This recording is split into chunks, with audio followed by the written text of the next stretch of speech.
시청자 여러분 안녕하십니까. 하루의 뉴스를 정리해드리는 YTN 뉴스나이트입니다.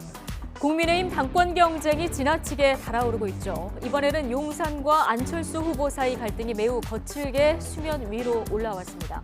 자, 이러는 사이 친이준석계 천하람 변호사 여론조사에서 4위로 급부상했는데 이게 최대치일지 더 오를 여지가 있을지 짚어보겠습니다.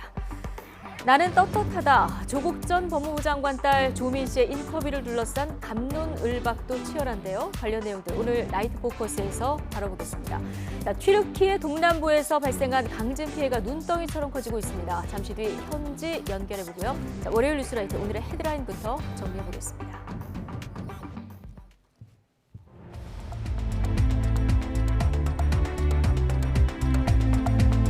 2월 6일 월요일 뉴스나이트 주뉴스입니다.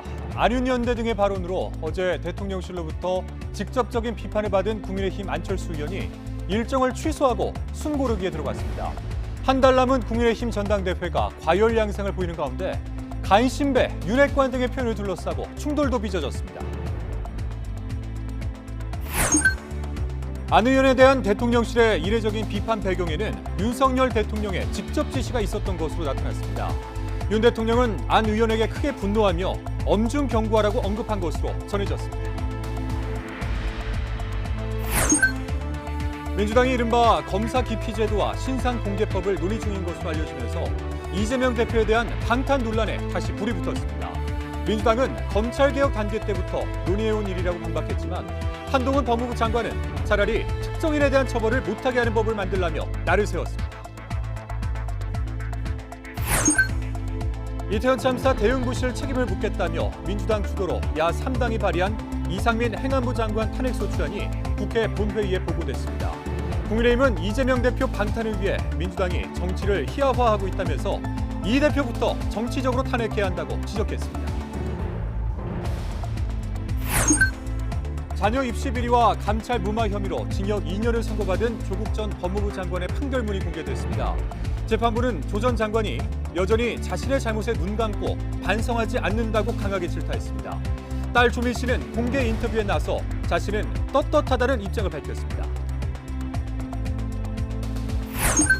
시리아와 튀르키예 접경지대에서 발생한 강진으로 두 나라 사망자가 1,300명이 넘고 부상자도 수천 명에 달하는 등 피해가 눈덩이처럼 커지고 있습니다. 지진으로 많은 건물이 무너진 데다 강력한 여진도 계속되고 있어 희생자 숫자는 더 늘어날 것으로 예상되고 있습니다. 어선 전복 사고가 일어난 전남 신안 앞바다에서 실종자 9명 가운데 5명이 숨진 채 발견됐습니다. 나머지 4명에 대한 수색 작업이 계속되는 가운데 대형 크레인을 이용한 인양 작업도 본격화됐습니다. 네, 이진복 대통령실 정무수석 어제 이례적으로 국회까지 와서 안철수 국민의힘 의원을 직접 비판했는데요. 이 배경에 윤석열 대통령의 직접 지시가 있었던 것으로 나타났습니다. 윤 대통령은 안 의원에게 크게 분노하면서 엄중 경고하라고 언급한 것으로 전해졌는데요. 박소정 기자가 전해드립니다. 국민의힘 안철수 의원이 대통령실의 선거 개입 비판글을 올린 지 3시간 만에 국회를 찾은 정무수석. 기자들 앞에서 작심하고 입을 열었습니다. 그건 정말 잘못된 표현입니다. 대통령과 후보가 어떻게 동격이라고 지금 이야기를 하는 겁니까? 대통령께서 간신인지 아닌지 구분도 못하고 국정을 운영하고 계시겠습니까? 그건 대통령을 공격하는 거 뭐가 다르겠습니까? 이어 대통령을 당무에 끌어들이지 말라. 강경한 어조로 안 의원을 비난했는데 갑작스러운 이 브리핑 배경에 윤 대통령의 직접 지시가 있었던 것으로 전해졌습니다. 대통령실 고위 관계자는 YTN에 윤 대통령이 안 의원에 대한 엄중 경고를 지시했고 이에 따라 이 수석이 국회를 찾았다고 설명했습니다. 안 의원과는 오랫동안 여러 사례가 축적돼 윤 대통령이 가까이 함께할 인물로 인식하고 있지 않다고도 말했습니다. 윤 대통령이 윤안 연대, 윤핵관 등의 표현에 경로했다는 얘기도 나왔습니다. 다른 대통령실 관계자는 대통령이 한 달에 내는 당비가 300만 원으로 국회의원의 10배에 이르는데 당원으로서 할 말이 없겠느냐고 반문했습니다. 또 선관위 주관이 아닌 당내 선거라 당무 개입이라 할 수 없으며 유난연대 언급에 반박한 건 당무 개입 문제가 아닌 사실관계의 문제라고 강조했습니다. 김기현 의원의 후원 회장이자 윤 대통령 책사로 불리는 심평 변호사가 안 의원이 당대표가 된다면 윤 대통령의 탈당 또는 정계 개편 가능성이 있다고 언급한 것에 대해 대통령실에서는 공개적으로 언급하진 않았습니다. 다만 대통령실 고위 관계자는 신 변호사의 개인 의견에 무엇라 말하겠느냐며 대통령실이 언급할 대상이 아니라고 일축했습니다. YTN 박소정입니다. 이렇게 대통령실로부터 공개 비판을 받은 안철수 국민의힘 의원은 오늘 당대표 선거운동 일정을 잠정 중단하고 숨고르기에 들어갔습니다. 한 달 남은 국민의힘 전당대회가 과열 양상을 보이는 가운데 간신배, 윤핵관 등의 표현을 둘러싼 충돌도 빚어졌습니다. 김경수 기자의 보도입니다. 윤석열, 안철수, 이른바 윤한연대라는 말로 대통령을 전당대회에 끌어들이지 말라는 대통령실의 공개 비판에 안철수 의원은 일단 한 발 물러섰습니다. 안 의원은 대통령과 동급이라는 생각은 꿈에도 해본 적이 없다며 앞으로 윤한연대라는 표현은 쓰지 않겠다고 YTN과의 통화에서 밝혔습니다. 윤 대통령에게 힘이 되겠다는 생각엔 변함이 없다면서 잠시 공개 일정을 미루고 선거 전략을 점검하는 시간을 갖겠다고 했습니다. 100% 당원 투표 방식인 이번 전당대회에서 대통령과 척을 져서 좋을 게 없다는 판단을 한 것으로 보이는데 다만 안 의원은 불편한 심기도 감추지 않았습니다. 청와대에서 이렇게 당내 경선에 개입하는 것 자체가 정말 그 법적으로도 문제가 많고 그래서는 안 되는 일 아니겠습니까? 안 의원이 숨고르기에 들어간 가운데 김기현 의원은 과거 안 의원이 친언론노조 행적을 보였다는 한 보수단체 주장을 거론하며 입장을 밝히지 않으면 후보직 사퇴까지 요구하겠다고 공세를 폈습니다. 이어 더 이상 분란 일으키지 말라며 안 의원을 정조준했습니다. 오히려 대통령에게 부담을 주고 대통령이 힘이 빠지게 하는 국정 운영의 동력에 차질을 주는 행태는 더 이상 없었으면 좋겠습니다. 친윤 핵심 장제원 의원도 안 의원이 대통령을 전당대회에 끌어들였다고 가세했습니다. 안철수 후보 측에서 대통령을 먼저 끌어들였잖아요. 윤심이 있다 없다.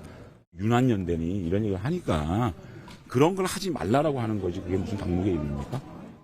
전당대회가 과열 양상을 보이자 정진석 비대위원장은 간신배, 윤핵관 등의 표현을 다시 사용하면 가만두지 않겠다고 경고했고 친 이준석계 후보들은 강하게 반발했습니다. 무슨 윤핵관이니 간신배니 이런 악의적인 언사를 서슴지 않는 것은 더 이상 동지로 간주할 수 없습니다. 그런 용어를 막는다고 해가지고 지금 윤핵관이라고 하는 사실 저희 당을 굉장히 어지럽히는 그런 간신배들에 대한 국민들의 불만이 사라지는 것은 아닙니다. 간신배를 간신배라고 부르지 그럼 도대체 뭐라고 부르겠습니까? 화합의 장을 만들겠다는 당 지도부 다짐과 달리 국민의힘 전당대회는 연일 크고 작은 충돌을 빚으며 혼탁한 양상을 보이고 있습니다. 대통령실과 안철수 의원의 갈등 역시 전당대회 판세의 새 변수로 떠오르는 모습입니다. YTN 김경수입니다. 더불어민주당 등 야3당이 이태원 참사의 책임을 물어 이상민 행정안전부 장관에 대한 탄핵소추안을 발의했습니다. 국민의힘은 이재명 방탄용이라면서 거세게 반발했는데 모레쯤 국회 본회의 표결이 예상됩니다. 박기환 기자의 보도입니다. 더불어민주당 등 야3당이 이태원 참사 대응 부실의 책임을 물어 이상민 행정안전부 장관 탄핵소추안을 발의했습니다. 다중 밀집 사고에 대한 대책 마련 등 사전 예방 조치를 안 했고 참사 발생 사실을 알고도 수습본부를 설치하지 않았음은 물론 참사 이후 부적절한 발언으로 유가족들에게 상처까지 줬다며 탄핵 사유를 밝혔습니다. 정부와 여당은 이상민만큼은 치해법권으로 신성 불가침으로 여겨두는 듯합니다. 그래서 저희로서는 우선은 기다릴 만큼 기다려서 이제는 이 문제에 대해서 매듭을 지어야 할 때다라고 판단을 했습니다. 민주당 내 일각에서 탄핵 기각 시 역풍 등을 우려했지만 주말 사이 설득 작업을 거쳐 당론으로 확정됐습니다. 이 장관이 했던 헌법적 또는 법률적 위반 행위는 굉장히 크고 그 결과 많은 국민들의 목숨이 희생됐다. 그렇기 때문에 탄핵의 필요성은 충분히 인정된다라는 것이 저희 주장의 요지입니다. 탄핵안이 제출된 건 21대 국회 들어 세 번째로 이번에는 정의당과 기본소득당까지 국회의원 173명이 이름을 올렸습니다. 때문에 오는 8일 예상되는 본회의 표결에서 어렵지 않게 가결될 것으로 보입니다.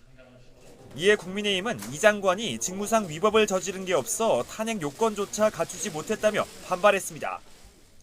특히 탄핵안은 이재명 대표를 위한 방탄용이라면서 민주당 내 당원 당규에 따라 이 대표부터 탄핵하는 게 먼저라고 반격했습니다. 만약에 탄핵이 기각되면 민주당이 정치적 책임을 져야 한다. 그 점을 분명히 짚고 넘어가고요. 법률 위반이 저희들은 없다고 보는 거거든요. 대정부 질문 첫날 국회에 출석한 이상민 장관은 관련 질의에 말을 아꼈습니다.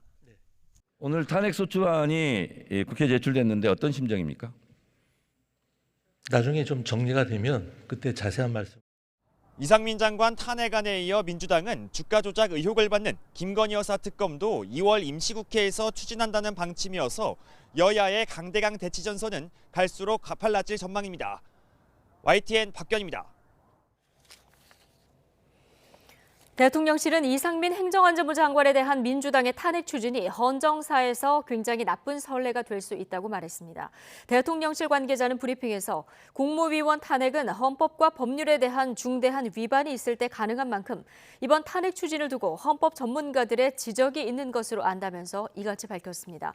다만 국회에 여러 절차가 남아있고 민주당 내부에서도 이견이 있기에 처리 과정을 예측하기 어려워 섣부르게 대통령실 입장을 이야기하는 게 바람직하지는 않다고 부연했습니다. 이태원 참사 유가족들이 기습 설치한 서울광장 분향소에 대해서 서울시가 오는 8일까지 철거하라고 다시 명령했습니다. 서울시가 잦은 철거 시한을 연장하면서 당장 충돌은 피했지만 유가족들도 절대 물러설 수 없다는 입장이어서 갈등이 길어질 조짐입니다. 보도에 차유정 기자입니다. 지난 4일 이태원 참사 유가족들이 기습적으로 설치한 서울광장 분향소. 서울시는 잦은 철거 계고를 최소 2차례는 해야 한다며 8일 낮 1시까지 철거하라고 다시 명령했습니다. 다만 허가 없는 불법 시설물인 만큼 충분한 계고 이후에도 철거하지 않을 경우 원칙적으로 대응할 방침임을 분명히 했습니다. 허가받지 않고 설치된 것에 대해서는 저희들은 법령과 규정대로 하되 최근 판례를 보면 2회 이상 계고를 요건으로 하고 있습니다. 하지만 유족들과 시민단체는 절대 철거할 수 없다는 강경한 입장입니다.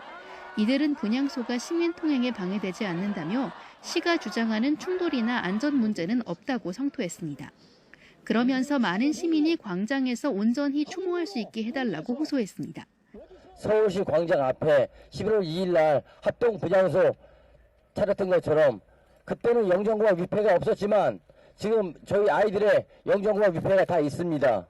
다시 한번 요청드리겠고요. 일부 유족들은 오세훈 시장과 면담하게 해달라며 시 청산으로 진입하다가 실신해 병원으로 이송되기도 했습니다.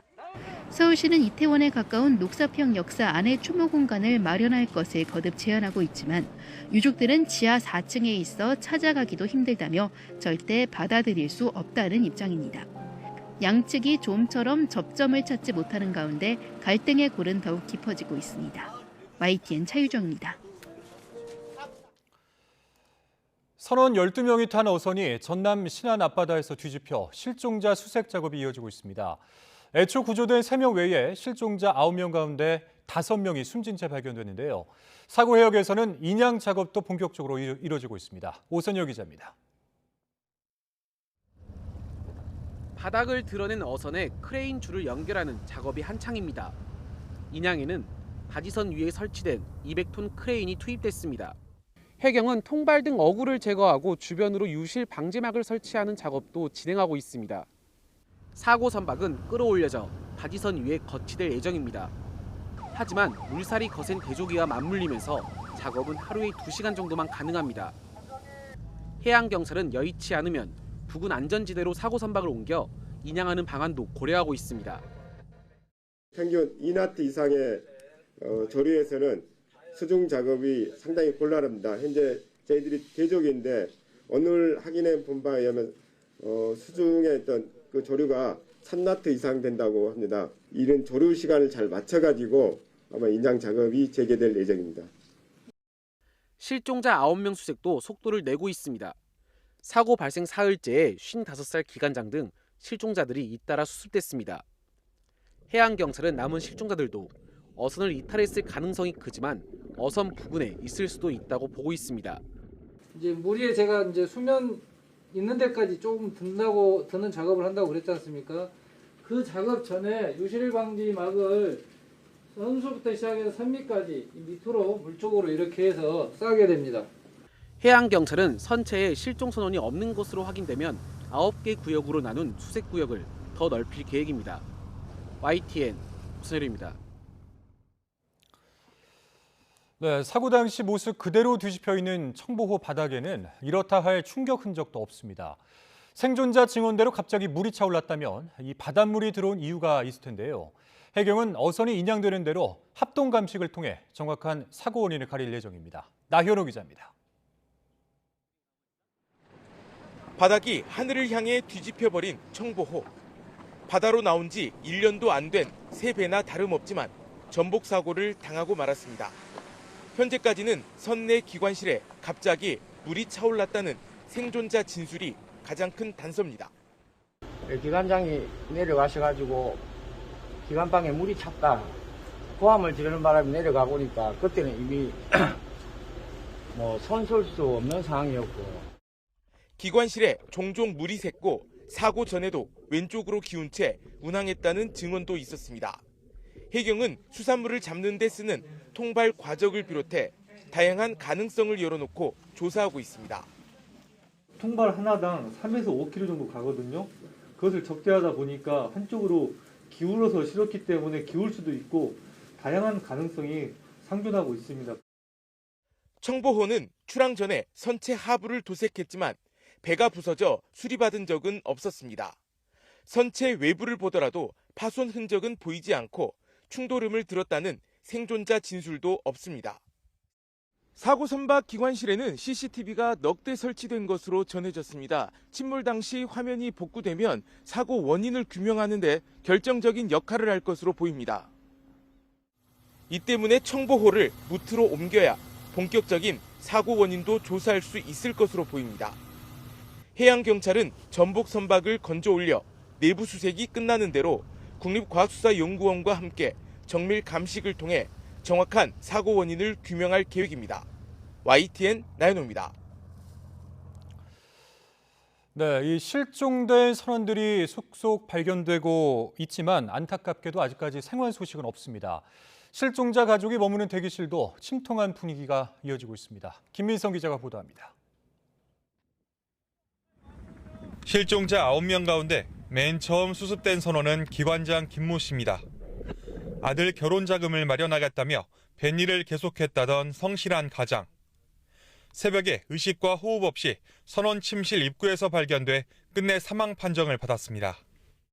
사고 선박 통발어구 등 장애물을 제거하는 과정에서 선내 선원 침실 입구 우연 쪽에서 이불, 그물, 로프 등 사이에 많게는 수십 년도 뱃일을 한 베테랑인데 가족들로선 현실을 받아들이기 쉽지 않습니다. 추가로 발견된 실종자들도 모두 숨진 상황이어서 신안군 수협 대기실은 적막감만 맴돌았습니다. 최대한 빨리 좀 이렇게 좀 찾아주시면 하는 바람이죠. 뭐 있겠습니까? 다 똑같은 마음일 것 같아요. 점심 무렵 선실에서 실종자 2명이 더 발견된 뒤 가족들은 수색 현장을 직접 지켜보기 위해 경비정을 타고 사고 해역으로 향했습니다. 해경은 선체 인양이 끝나면 열흘 정도 더 해상 수색을 이어갈 방침입니다.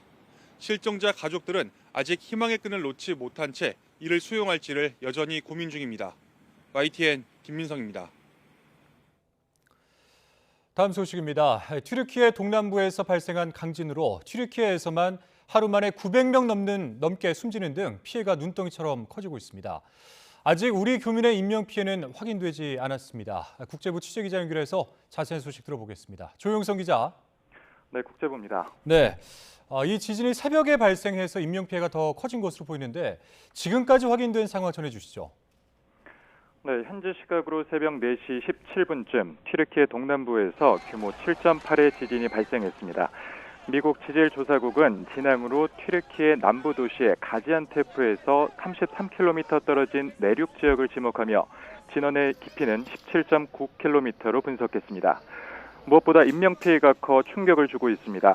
튀르키예만 사망자가 900명이 넘고 국경을 맞댄 시리아까지 포함하면 1,300명이 넘을 것으로 추산됩니다. 더구나 지진이 발생한 곳에서 멀지 않은 곳에 현지 시각 오후 1시 24분쯤 규모 7.5의 여진이 또 강타하는 등 여진이 잇따랐습니다. 지진으로 많은 건물이 붕괴하면서 앞으로 사상자가 더 늘어날 것으로 전망됩니다. 이번 지진은 진앙에서 1000km 넘게 떨어진 곳에서도 진동이 느껴지는 등 피해 지역이 넓고 새벽 시간에 발생한 점도 피해가 커진 요인으로 꼽힙니다. 네, 그리고 우리 교민에 대한 소식 들어온 것도 있습니까? 우리 교민 가운데 사상자는 없는 것으로 알려졌습니다. 이번 지진 피해 지역은 외교부가 출국을 권고하는 여행경보 3단계로서 여행객이 거의 없는 곳입니다. 다만 튀르키예 서남부 지역에는 약 100명 규모의 한인사회가 선교 목적으로 활동하는 것으로 알려졌습니다. 대부분 도로가 차단돼 통행이 어렵고 생필품과 전기 수도 공급에 차질이 불가피해 앞으로의 생활이 우려되고 있습니다. 에르도안 튀르키예 대통령은 모든 관련 기관이 비상근무 중이라며 신속한 작업을 강조했습니다. 긴급대책회의를 열고 피해 수습으로 분주한 인접국가 시리아는 강추위와 폭풍이 몰아치는 기상 조건이 비참한 상황을 더욱 악화시켰다며 국제사회의 도움을 요청했습니다. 세계 각국에서 도움의 손길도 이어지고 있습니다. 가장 먼저 미국 백악관이 필요한 모든 지원을 제공할 준비가 돼 있다며 성명을 냈고 유럽연합과 이스라엘, 인도를 비롯한 세계 여러 나라가 희생자에 대한 애도를 표하며 지원을 약속했습니다. 지금까지 국제부에서 YTN 조용성입니다. 네, 이 튀르키예 강진과 관련해서 이번에는 현지에 나가 있는 YTN 리포터 연결해 보겠습니다. 자, 임병일 리포터 나와 있습니까? 네, 안녕하세요. 네, 안녕하십니까? 자, 이 피해가 많이 난 곳은 어떤 지역입니까? 네, 현지 시간 6일 새벽 4시 17분에 튀르키예 남동부 카라만마라시 지역에서 7.8의 강진이 발생했습니다. 강진이 발생한 지역은 예전에도 계속해서 그 지진에 노출되어 있는 지역이었는데요. 이번에 또한 7.8의 강진이 발생해서 큰 피해를 입게 된 지역입니다. 아다나, 디아르바크르, 말라티아, 엘라즈 지역과 같은 지역에서는 예전에서도 최근 몇 년 사이에서도 큰 대지진이 발생한 그런 지진 예고 지역입니다. 경고 지역입니다. 예, 우리 리포터님께서 말씀해 주신 바에 의하면 좀 사전에도 지진이 자주 발생을 했었다 이런 말씀해 주셨는데요. 평소에 이 지진 관련된 대비는 어떻게 이루어지고 있습니까? 이즈미르 지역에 있는 저도 지진이 발생하면 정부에서 국가 그 비상대책 문자가 일시적으로 발송이 됩니다. 그래서 어느 지역에서 몇의 지진이 발생했다라고 하는 문자를 받고 대피해야 된다라고 하는 지진 그 대피 그 문자가 오고요. 그리고 최근 몇 달 사이에서도 지진이 여러 지역에서 동시다발적으로 발생하면서 지진 대피 요령을 국가에서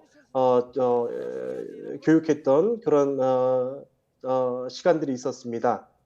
지진이 최근 들어 많이 발생하고 있기 때문에 터키 전 지역에서 이렇게 지진 대피에 대한 경각심을 최근 들어 언론을 통해서 보도를 통해서 계속해서 주시시켜주고 있는 상황입니다. 예, 뭐 국가 차원에서 이 재난 문자를 통해서 지진을 알려주는 것으로 그렇게 말씀을 해주셨는데 혹시 이 한인들에게만 전달되는 이 대사관 차원에서의 어떤 대응도 있습니까? 예, 제가 지금 방금 전에 대사관에 연락을 해서 상황을 알아봤는데요. 지금 피해가 난 지역이 대략 한 10개 주 이상에서 이제 발생이 됐는데요.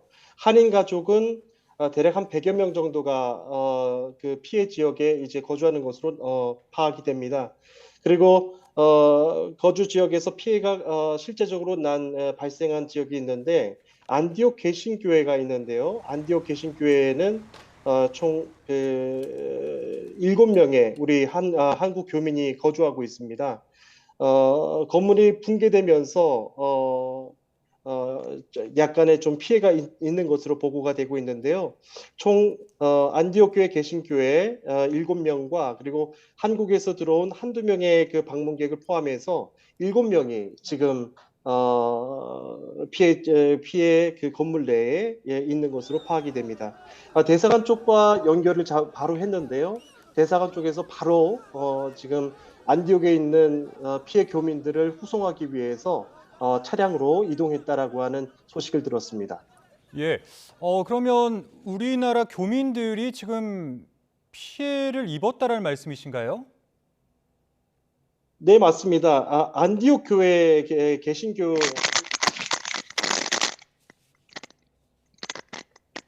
우리 교민의 직접적인 피해 상황은 보고가 된 것이 없고요. 안디옥 개신교회 건물이 조금 파손된 것으로 나타났습니다. 대사관 쪽에서 파악하고 있는 우리 교민 상황 피해는 아직 보고된 것이 없습니다. 예. 이 피해가 좀 집중된 지역에 한인 가구 한 100여 가구가 거주하고 있고 그리고 이곳에 있는 안디옥 개신교회 이 건물이 좀 무너졌다 이런 말씀을 하고 계시는 것 같은데요. 평소에 이 지진이 많이 나는 지역이라면 한인들끼리 좀 사전에 어떤 이렇게 소통하는 창구가 또 따로 있습니까? 네, 그렇습니다.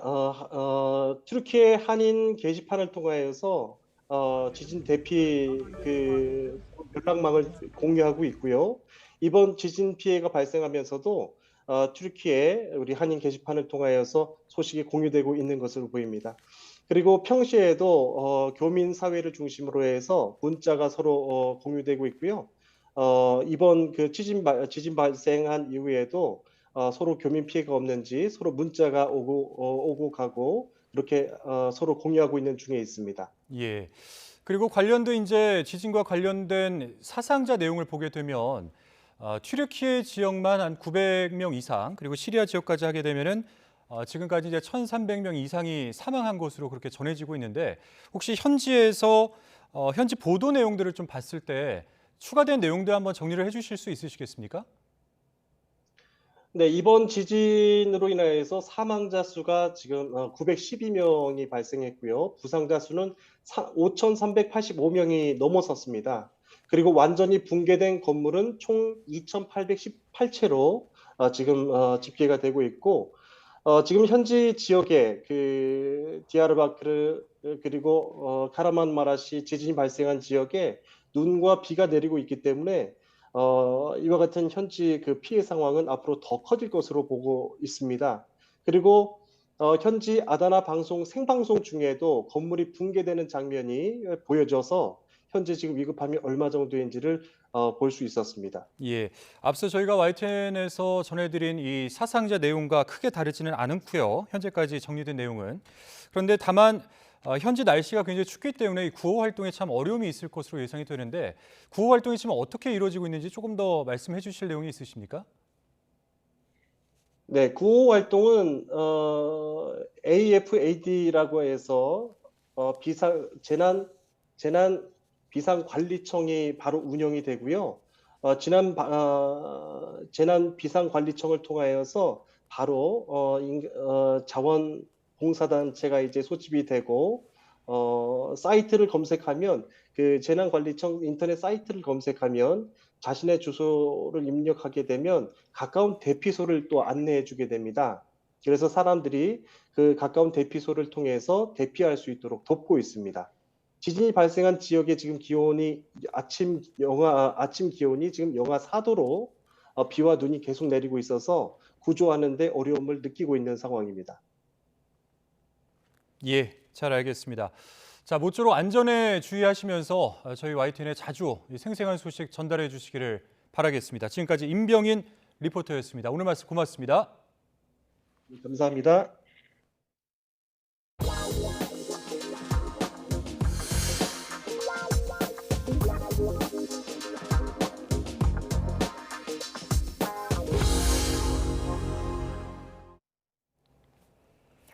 네, 오늘 열린 정치외교통일안보 분야 대정부 질문에서 부승찬 전 국방부 대변인이 제기한 역술인 천공의 대통령 관저 결정 개입 의혹을 놓고 공방이 벌어졌습니다.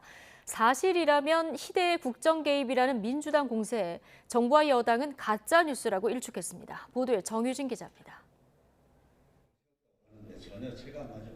대통령실에 거듭된 부인에도 더불어민주당은 역술인 천공이 대통령 관저 결정 과정에 개입한 것 아니냐는 의혹을 다시 꺼내들었습니다. 천공 개입설이 진실이라면 이 정권의 존립을 흔드는 문제입니다. 한덕수 국무총리는 곧바로 사실무근이라고 반박했습니다. 저는 그런 일은 전혀 없었다고 보고받았습니다. 이 문제는 엄격하게 그런 사법적인 그런 절차를 밟아서 그 내용을 밝혀야 된다. 민주당은 관련 의혹이 사실이 아니라면 입증할 자료를 공개하라고 압박했고 국방부 장관은 관계자들 모두 사실이 아니라고 밝혔다며 물러서지 않았습니다. 출입 기록이랄지 CCTV랄지 그다음에 그 사람들이 쓰는 휴대폰 몇 개 쓰는지는 모르겠지만 수사가 진행되고 있기 때문에 거기에 대해서 그 중간에 저희 국방부가 관여하는 것은 적절하지 않다고 봅니다. 그런 사실이 없다라고 답변을 했었습니다. 국민의힘은 민주당이 이재명 대표의 사법 리스크를 회피하려고 천공 의혹 등 가짜뉴스를 퍼뜨리고 있다고 역공에 나섰습니다. 이런 가짜뉴스가 정상적인 국정운영 수행을 방해하는 의도를 가진 대통령과 배우자에 대한 도너무 스토킹이다라는 생각에 동의합니다. 민주당은 윤석열 대통령 해외 순방 당시 아랍에미리트의 적은 이란이라고 발언한 데 대해서도 공세를 이어갔고 정부는 이란이 이해할 것이라고 반박했습니다. 이란하고는 문제 정리가 다 끝나셨나 보죠? 우리 대사가 또 이란 외무성에 또 설명을 해서 어느 정도 이란이 지금 이해하고 있다고 생각을 합니다. 일제 강제징용 해법 논의를 놓고도 여당은 한일 관계 정상화를 위한 정부의 노력을 강조한 반면 민주당은 한일 협상 과정에서 피해자와 유가족 동의가 우선이라고 비판했습니다.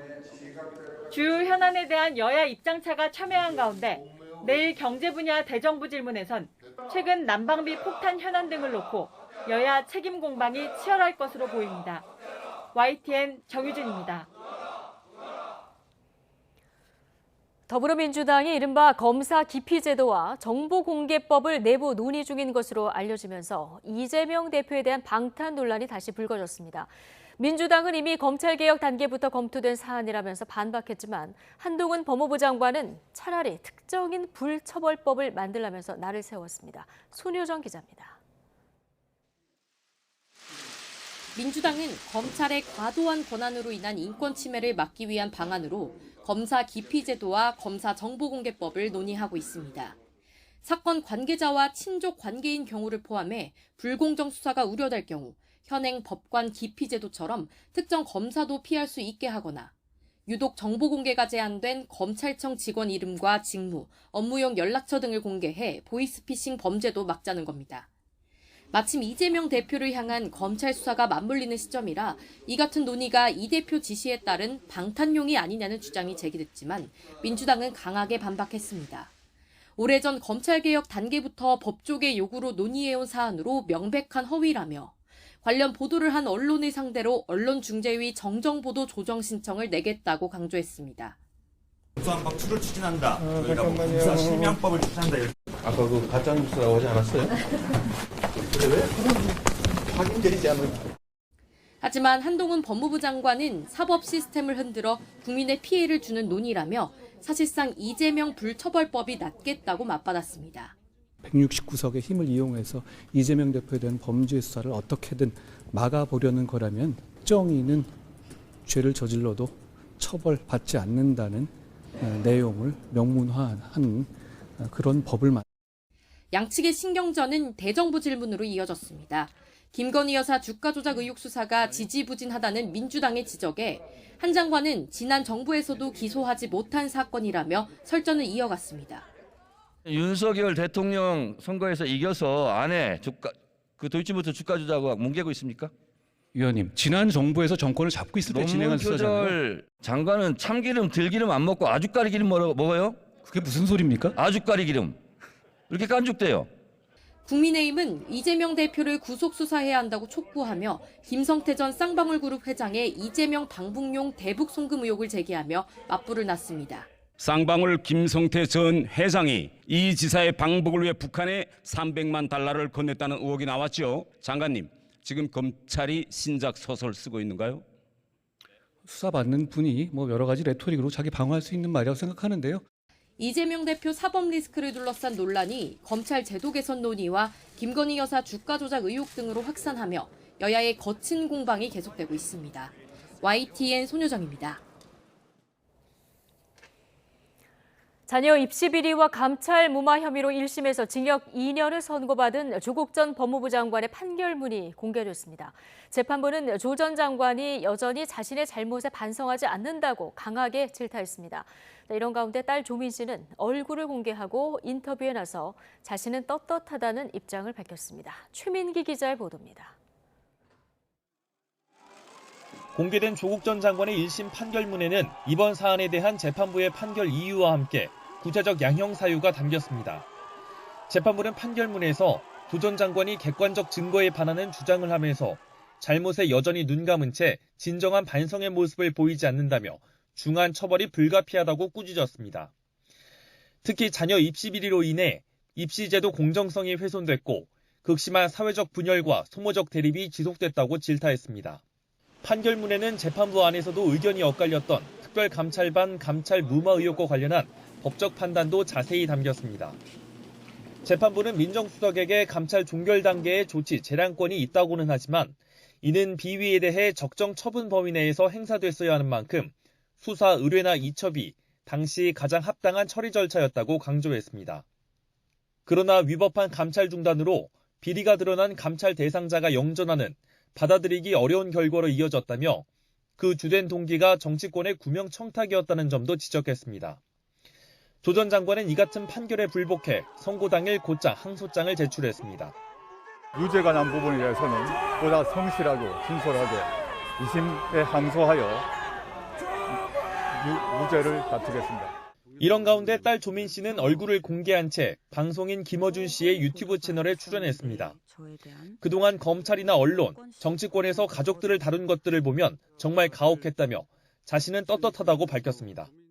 저는 떳떳합니다. 부끄럽지 않게 살았고요. 과연 본인들은 스스로에게 아니면 그들의 가족들에게 똑같은 잣대를 적용하는지. 이어 논란이 된 의사 면허에 대해서도 입을 열었습니다. 표창장으로 의사가 될 수는 없습니다. 제 점수는 충분했고 그리고 어떤 것들은 넘치기도 했습니다. 자질이 충분하다고 들었습니다. 지난 2020년 검찰 기소 이후 교수직에서 직위 해제됐던 조 전 장관은 1심 실형 선고 후 서울대로부터도 징계를 받을 처지에 놓였습니다. 서울대는 판결문을 검토하는 대로 조만간 교원 징계위원회를 열어 징계 절차에 착수한다는 방침입니다. YTN 최민기입니다.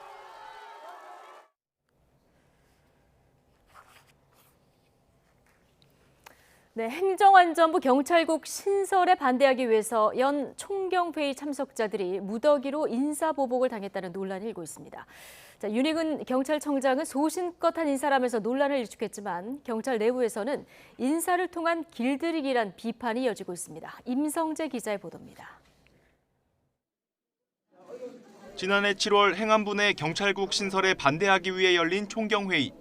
이 회의를 주도한 류삼영 총경은 이미 정직 3개월의 중징계를 받았습니다.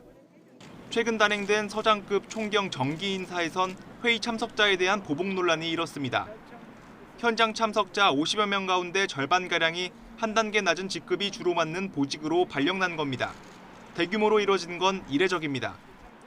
게다가 의사와 상관없이 6개월 만에 단기 인사 대상자가 10여 명이나 되면서 논란을 키웠습니다. 류삼영 총경은 이를 경찰 길들이기로 규정했습니다.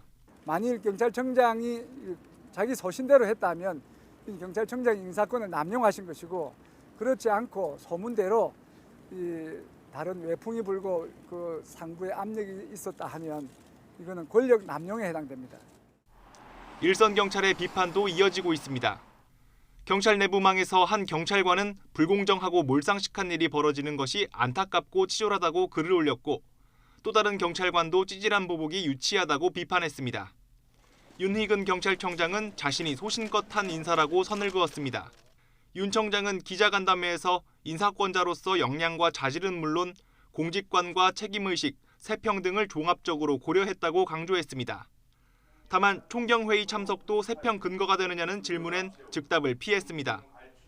앞서 류삼영 총경을 제외한 다른 참석자들에 대해선 징계 과정에서 불문, 그러니까 책임을 묻지 않겠다는 결론이 내려졌습니다.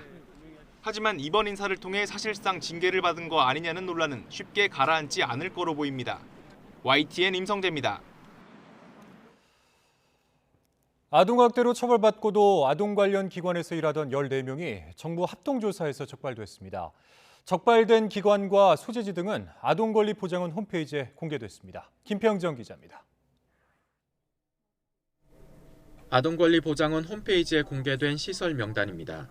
아동학대 범죄 전력자가 운영하거나 취업해 일하다가 적발된 곳들입니다. 아동학대 범죄로 유죄 판결을 받고도 아동 관련 시설에서 근무하던 14명이 정부 합동조사에서 적발됐습니다. 아동 관련 기관은 어린이집과 학원, 체육시설 등이 포함되는데 지난해 4월부터 12월까지 전국의 38만 6천여 기관의 종사자 260만여 명을 조사한 결과 14명이 확인된 것입니다. 시설 유형별로는 체육시설에 6명, 교육시설에 4명, 정신건강증진시설과 장애인 복지시설 등에 각 1명씩 운영 또는 근무하고 있었습니다. 아동복지법은 아동학대 관련 범죄로 형 또는 치료 감호 선고가 확정된 사람은 10년 이내에 일정 기간 동안 아동 관련 기관을 운영하거나 해당 기관에 취업할 수 없도록 하고 있습니다. 복지부는 적발된 사람이 일하던 시설에 대해 기관 폐쇄나 운영자 변경, 취업자 해임 등의 조치를 이미 했거나 곧 할 예정이라고 밝혔습니다.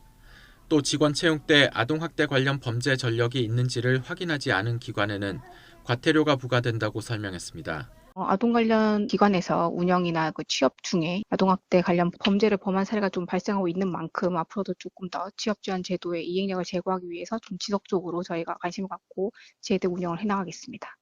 이번에 적발된 기관 이름과 지역 등은 아동권리보장원 홈페이지에 1년 동안 공개됩니다. YTN 김평정입니다. 정부와 여당이 화물운송산업 정상화 방안을 공개했습니다. 안전운임제 대신 강제성을 완화한 이 표준운임제를 도입하고 이른바 번호판 장사하는 지입전문회사를 퇴출합니다. 최기성 기자입니다. 화물연대는 지난해 안전운임제 유지와 품목 확대를 요구하며 2차례 파업을 벌였습니다. 운율을 멈춰 세상을 바꾸자. 세상을 바꾸자. 하지만 협상이 결렬되면서 안전운임제가 일몰됐고 국민의힘과 정부는 표준운임제 도입을 공식화했습니다. 적용 대상은 기존과 같고 오는 2025년까지 한시 시행한 뒤 지속 여부를 결정합니다. 화주와 차주가 직접 계약하는 경우에는 이 부분에 대해서는 적정 운임이 강제가 역시 되겠습니다.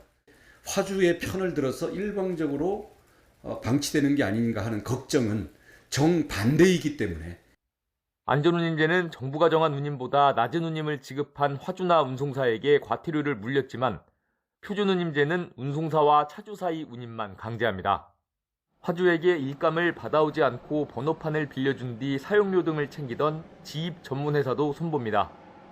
운송 실적이 없거나 부족한 운송사나 지입계약 때 화물차를 실소유자가 아닌 운송사 명의로 등록한 번호판을 회수합니다.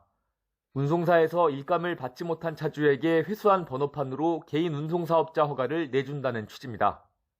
25톤 이상 대형 화물차와 대형 트랙터에 운행 기록장치 제출 의무를 부여하고 판스프링 같은 화물 고정장치 낙하사고 처벌을 강화합니다. 유가 변동에 취약한 차주를 위해 화물운임 유가 연동 표준 계약서도 도입합니다.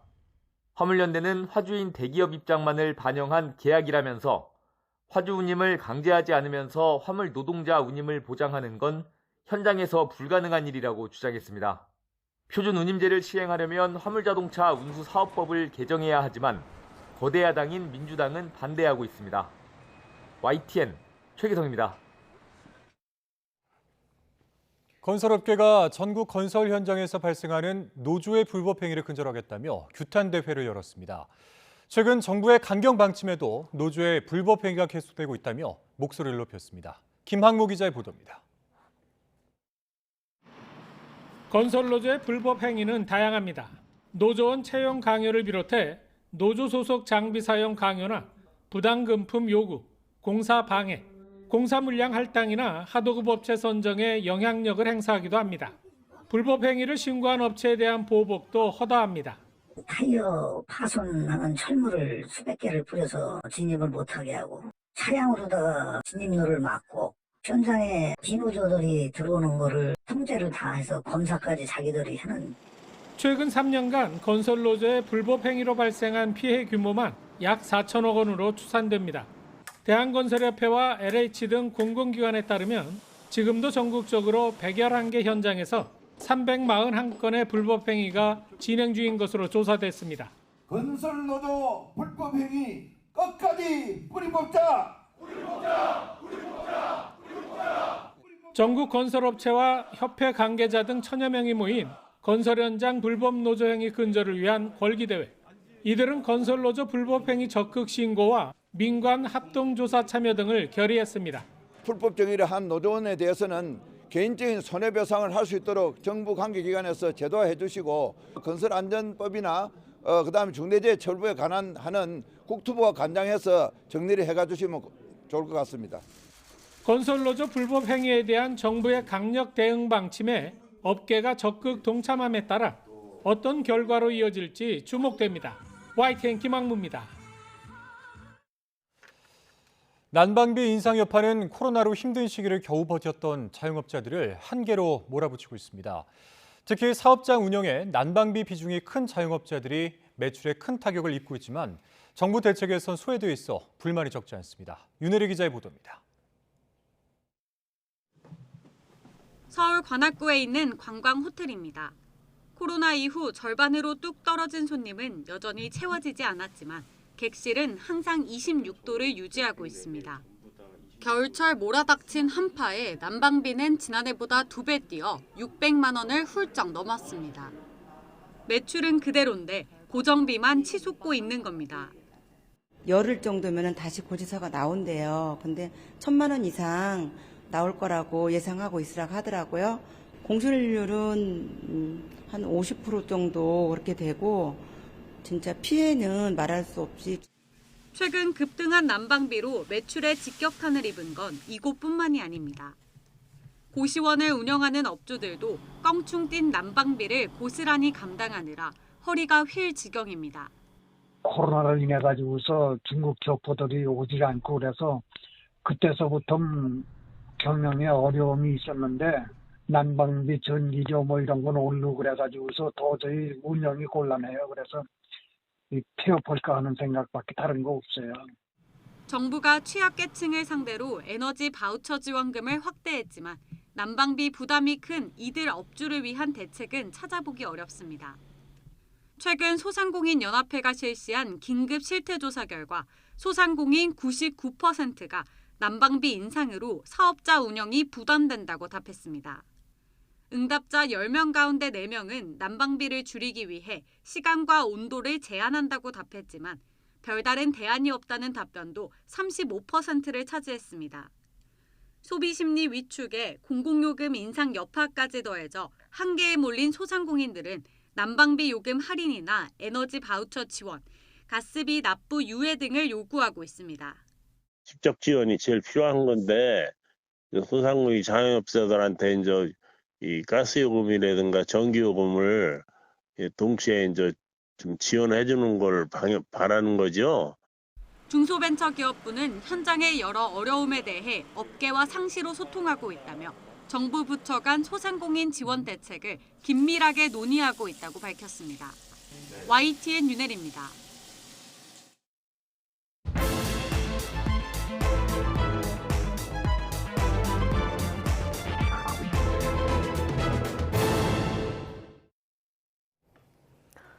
네, 오늘의 정치권 관심 뉴스들 분석해보는 나이트 포커스 장성철 국론센터 소장 그리고 김상일 정치평론가 두 분과 함께하겠습니다. 어서 오십시오. 안녕하세요. 예, 안녕하십니까.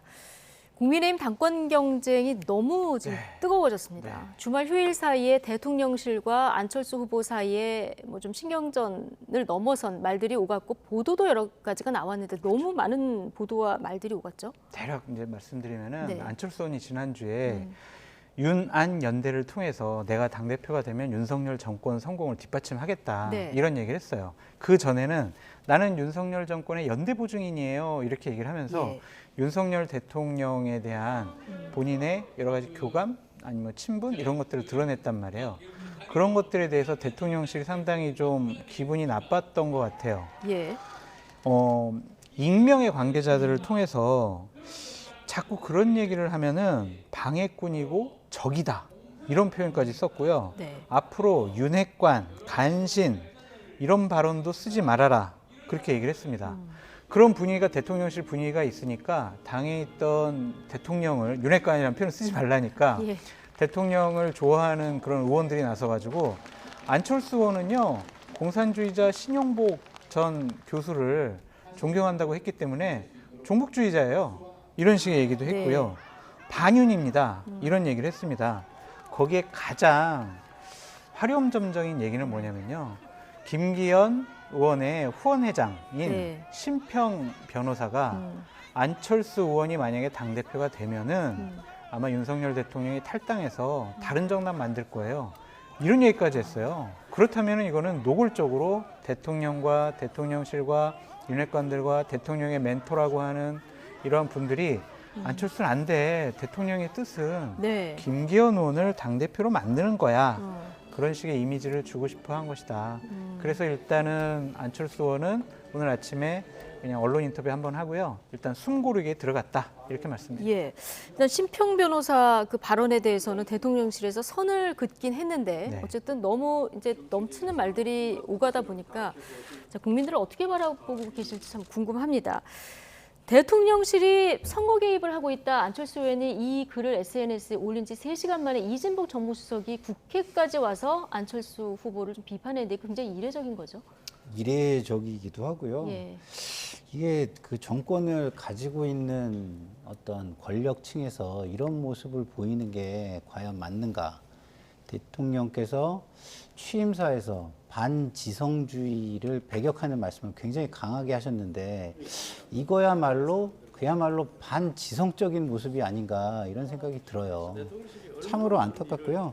대통령은 그냥 당원이 아닙니다.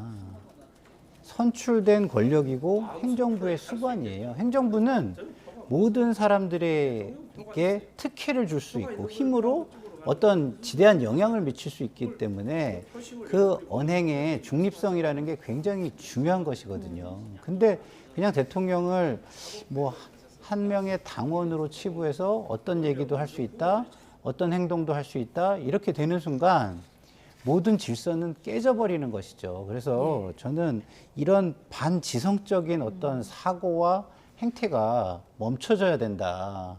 그리고 당신들께서 그동안 전 정권을 향해서 했던 이야기, 왜 심판받았는가 다시 한번 돌아보셔라. 이런 말씀을 꼭 드리고 싶습니다. 예.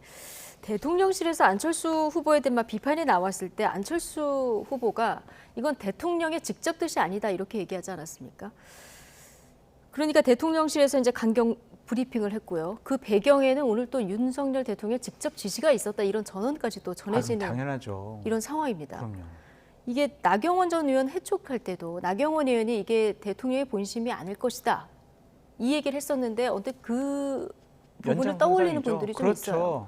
우리 YTN의 보도에 의하면은 예. 대통령이 경로했다라는 거 아니에요? 윤한연대? 이게 말이 돼? 난 대통령이고 지금 당대표 후보가 나랑 뭘 연대하겠다고? 이런 얘기를 하잖아요. 그러니까 대통령께서는 저런 주장들에 대해서는 상당히 기분 나쁘다라는 것이 있고 또 하나는 그동안 내가 수차례 얘기를 했잖아. 룰을 바꿔가면서 유승민 의원 아웃시켰고 그리고 당심에서 1등인 나경원 의원도 그냥 우리가 해촉을 함으로써 우리의 마음이 나경원한테 있지 않다는 걸 분명히 보여줬다. 그 뜻이 뭐냐. 김기현을 당대표로 만들겠다라는 대통령과 대통령실과 윤핵관의 뜻이 이렇게 지속적으로 나타나고 있는데 그것을 왜 못 알아듣느냐 이런 식으로 얘기를 하거든요. 이진복 수석이 어제 나와서 얘기를 한 게 대통령을 선거에 끌어들이지 말라고 그랬거든요. 대통령을 선거에 처음 끌어들인 사람들이 누구예요? 장제원 의원 아니에요? 장제원 의원부터 시작을 했고요. 김기현 의원도 이런 얘기를 했어요. 윤석열 대통령하고 공감을 잘 이루어서 정말 파트너를 잘 만들어서 그 사람이 누굽니까? 저 김기현입니다. 박수영 의원 이런 얘기했어요. 윤심이 김 의원에게 있다고 저는 100% 확신합니다. 확실하다고 말씀드립니다. 이철규 의원은 김기현 의원은 대통령이 신뢰하는 후보입니다라고 얘기했고요. 장제원 의원은 전당대회를 통해 우리의 당을 안정화시키고 대통령과 일체화된 당대표를 뽑아야 됩니다. 누굽니까? 김기현입니다. 이런 식으로 얘기를 했어요. 본인들이 먼저 대통령을 당 선거에 끌어들였잖아요.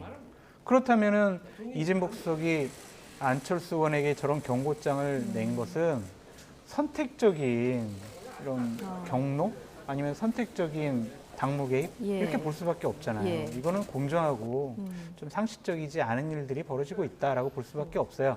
이렇게 무리하는 거는 뭐냐면요. 안철수 의원이 지지율이 막 올라가잖아요.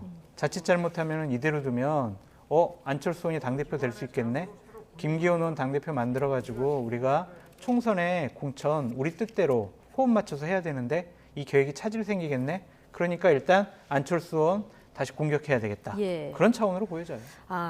친윤 의원들이 윤심 발언했었는데 여기에 대해서는 아무 말 얘기 안 하다가 왜 안철수 후보에게만 이렇게 비판을 하느냐. 이걸 따져보면은 최근의 여론조사 흐름 이것 때문에 좀 초조해졌을 것이다. 자, 이런 분석을 해주셨는데 자, 대통령 선거에 끌어들이지 말라 이렇게 비판을 했습니다만은 오히려 이 말이 이제 당무 개입이다 이런 비판이 한쪽에서 나오고 한쪽에서는 대통령도 당원이니까 얘기할 권리 이 정도는 있는 거 아니야 이런 주장도 나와요. 어떻게 보십니까? 아까 제가 말씀드렸잖아요. 대통령 그냥 당원 아니시라니까요. 그 한마디가 굉장히 지대한 영향을 줘요. 그러면 좀 자중자애하시고 그다음에 중립을 지키는 노력을 보여주셔야죠. 그냥 한 사람의 이야기가 아니라니까요. 그리고 대통령께서 지금 하셔야 되는 거는요. 국민과 민생을 생각하는데 여념이 없고 그런 거를 해결하기 위해서 너무나 바쁘셔야 돼요. 지금 공천 생각에 여념이 없으시면 안 돼요. 지금 가만히 대통령실이 하는 거 보면 선공후국? 선공후민? 뭐 이런 것 같아요. 공천을 먼저 생각하고 국민은 나중이다. 민생은 나중이다. 이런 것 같아요. 그러면 안 되죠. 국민을 생각하면요. 공천의 힘도 따라오고 그다음에 총선의 승리도 따라오고 다 따라오는 겁니다. 순서가 바뀌었어요. 그걸 좀 꼭 깨달으셨으면 좋겠고 자꾸 뭐 당원이니까 뭐 이래도 된다. 이거요. 아까도 얘기했지만은요. 국민들의 수준을 너무 얕보는 겁니다. 국민도 그렇게 생각하지 않습니다. 이게 제도잖아요. 대통령이라는 것은 제도예요. 그냥 자연인 윤석열 한 분이 아닙니다.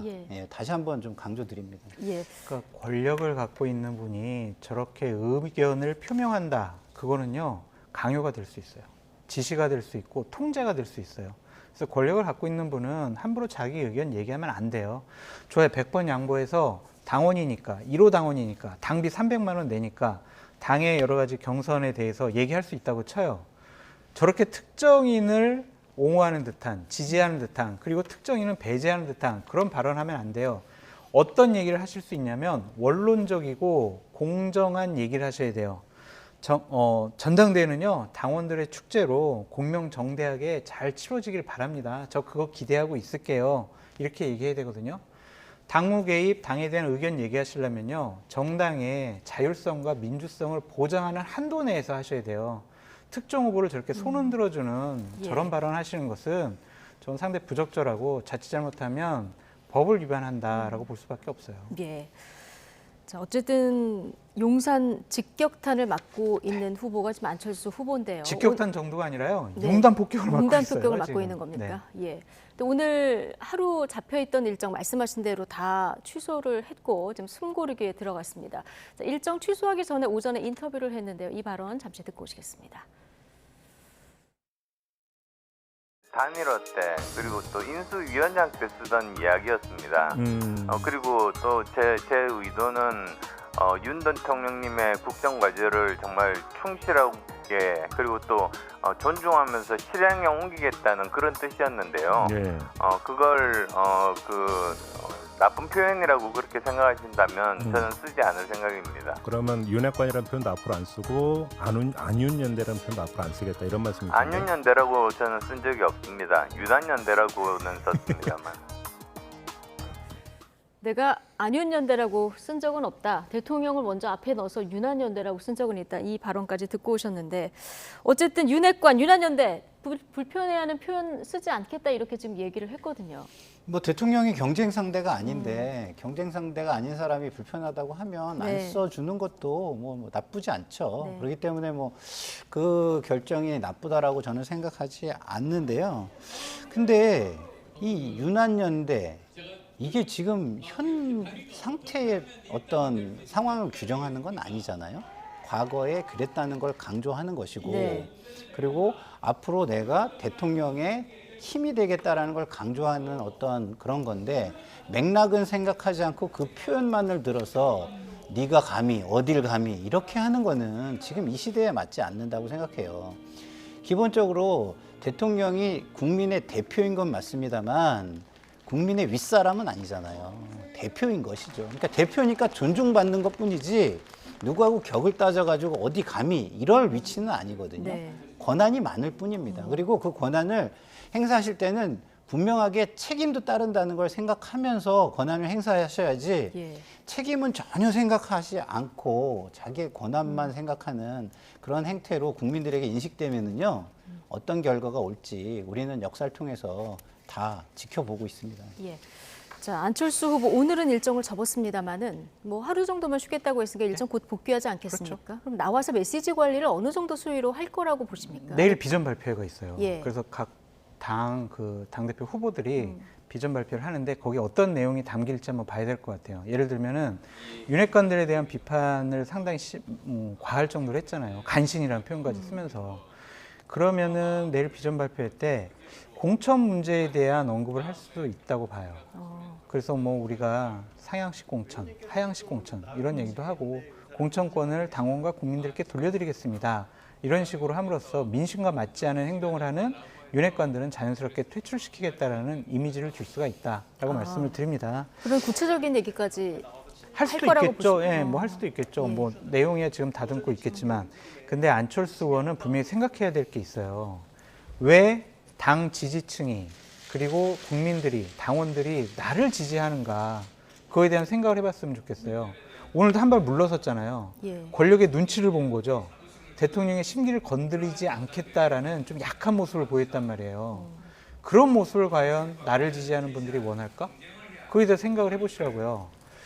김기현 의원이 어느 정도 수준까지 못 치고 올라가잖아요. 왜 그러냐면요. 지금 대통령과 대통령실과 윤핵관들이 하는 행동에 대해서 분명히 잘못된 것 같아. 상식적이지 않아. 이건 정상적이지 않아. 이러한 잘못된 행위를 바로잡아야 될 것 같아. 그래야 보수 정권이 성공할 수 있어. 라고 생각하는 보수 정당을 지지하는 당원들과 국민들이 안철수 후보에게 지지를 표하는 거거든요. 예. 오늘 안철수 후보가 뒤로 물러나고 숨고르기 하는 모습 보이는 것은 그분들에게 실망감을 줄 수가 있어요. 지지율이 최근에 왜 나로 모이고 있을까 이걸 좀 곱씹어봐야 된다. 그럼요. 예. 자, 이렇게 어쨌든 전당대회가 뭐 별 얘기까지 다 나오면서 과열 양상을 보이고 있으니까 정진석 비대위원장이 이 간신배 윤핵관 이런 말 쓰지 말자 이렇게 자제를 요청했더니 친 이준석계 후보들이 오늘 일제히 윤핵관 퇴진 합동 시위를 벌였더라고요. 네.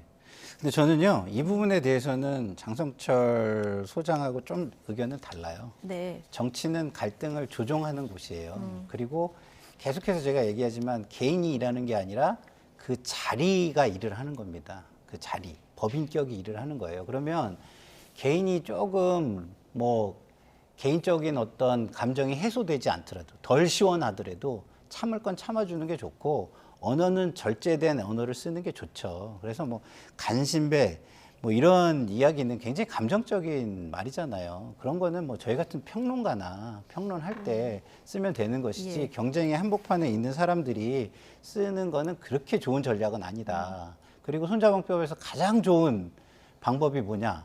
병법에서 싸우지 않고 이기는 게 제일 좋다고 하잖아요.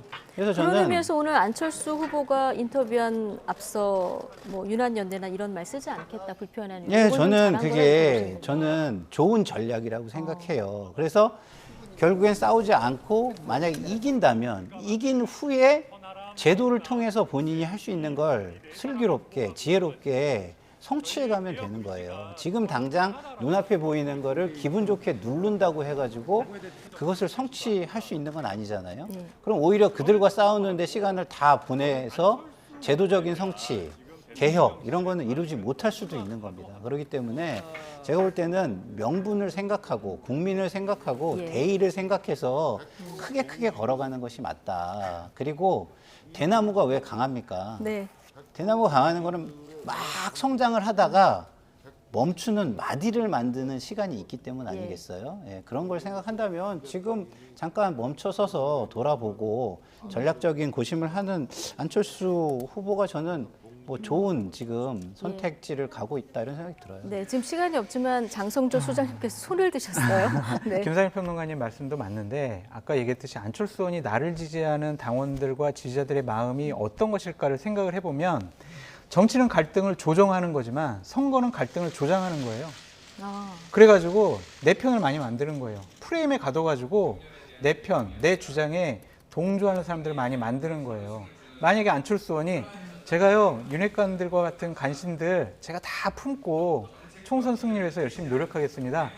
제가 다 품을게요. 이러면은 과연 지금 반감을 보이고 있는 당원들이나 지지층이 지지를 보낼까요? 이것은 잘못된 것에 대해서는 엄격하게 꾸짖고 질타를 해야 내 편이 된다. 그렇게 말씀드려요. 제가 드리는 말씀은 과하면 안 된다는 말씀을 드리는 거예요. 방향은 크게 보여주되 전투에 이기고 전쟁에서 지면 뭐합니까? 전쟁을 이기기 위해서는 작은 전투에서는 양보할 때는 양보할 줄 알아야 된다 이런 말씀을 드리는 거죠. 자, 안철수 후보 얘기만 할 수는 없고요.